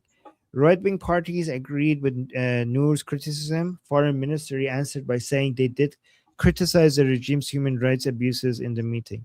Oh yeah, they were just hugging and kissing and being so nice with each other. Like, by the way, you did the naughty thing. Oh, you should cut it out. Okay, but let's go back to being chummy and nice with each other. Wow, what a pathetic response. Good to know that you have parties there that actually, agreed with Noor Pahlavi. That was nice, and it was really actually brave of Noor Pahlavi to go there and say all of this, right? Mm-hmm. Yeah. And then 2 more super chats saying Armin and Goldie taught me the difference between IRGC and Iran. Well, thank you, Vicky, for telling us that. That makes us feel useful, right? Thank you. And then we have KB. Thank you for the super chat saying Nick Mateo, if I'm Mateo, I think, is a Middle Eastern scholar and he knows his stuff. He has reached much of the Durkha book, or read, sorry, what am I doing? He has read, sorry, my screen is far away. So he has read much of the Durkha books as well as Torah and Christianity, etc. Wow. Okay. I really would love to have a conversation with him. That's impressive. That's impressive. Thank you for bringing him to my attention, guys. That's very good. That's very good. All right, guys, before we go really quickly, I'm already, oh no, I'm not late. Wow. We actually, that's impressive. We're not late. So I'm going to our discussion group. Oh, by the way, guys, before I talk about the discussion group, I would really appreciate you guys subscribing to Liberty Politics YouTube channel. That's my channel. If you're watching this anywhere else, I put the link in the chat. We're stuck at 92,000 subscribers, really trying to get to 100K. So please come here and support us and get us to 100K.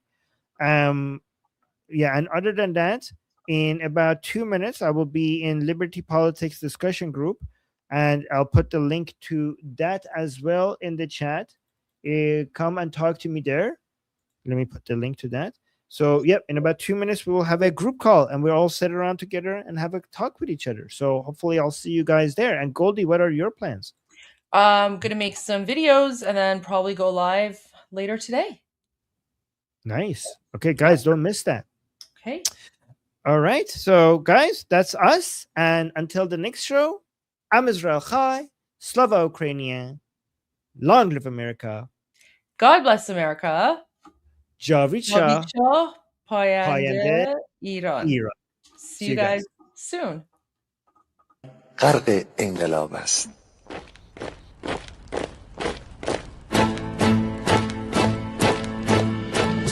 کشور ما، تاریخ ما ترسید گر فرا گرفته، گویی اهورا مستا دوباره در نور خود مرا گرفته.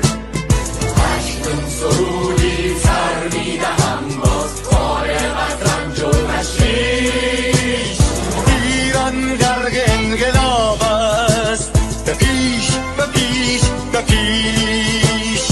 ایران غرق انقلاب است، به پیش به پیش به پیش. هن ای پدر، هن ای پسر، برخیز و با ما شهنگاه، تا درد آن تجربه تلخ ما را نکشیده در آب. بگذار هر دم بغرند گرگ‌ها دم لباس میش. ایران غرق انقلاب است، به پیش به پیش به پیش. ایران غرق انقلاب است، به پیش به پیش به پیش. ای کارگر، ای برزگر، راحت قانون ادامه دارد در این زمان که پرتو یزدان از هر سو بر تو میبارد. پس پیش به سوی آزادی از بحر خزر تا چین. ایران غرق انقلاب است، به پیش به پیش به پیش. ایران غرق انقلاب است، به پیش به پیش به پیش. خلقا به پا بهر دفاع از استقلال و آزادی، تا بشکنیم پشت ارتجاع تیریزی ویران آبادی. تا زنده سازیم سنت‌های ملی از من آیین و کیش. ایران غرق انقلاب است، به پیش به پیش به پیش. ایران غرق انقلاب است، به پیش به پیش به پیش. به امید روزی که تمام این دلبشو انقلاب تموم بشه و ما در روشنایی، نور و سعادت مردم کشورمون غرق بشیم. نه خارجی، نه بیگانه، نه مستشارهای ویرانی، نه چیر خاران، نه کاسلیسان، فقط هم رزمان ایرانی. با شرافت میهنی بسازی بهر فرزندان خویش. ایران غرق انقلاب است، به پیش، به پیش، به پیش. ایران غرق انقلاب است، به پیش، به پیش، به پیش. مردم بیایید داخل صف ما، اکنون که آغاز رویاست. دشمنان بدانید ما زنده هستیم، بعد از ما هم ایران پابرجاست. آن روح شیطان ما را فریب داد با صد شعار مردمیش. ایران غرق انقلاب است، به پیش، به پیش، به پیش. ایران غرق انقلاب است، به پیش، به پیش، به پیش. پرچم ما، پرچم ایران، غرق خون شهیدان. روی شانه هامان حمل میکنیمش در هر خیابان و میدان. تا ماسک دلقکان را برداریم از روی تسبیح و ریش. ایران غرق انقلاب است، به پیش،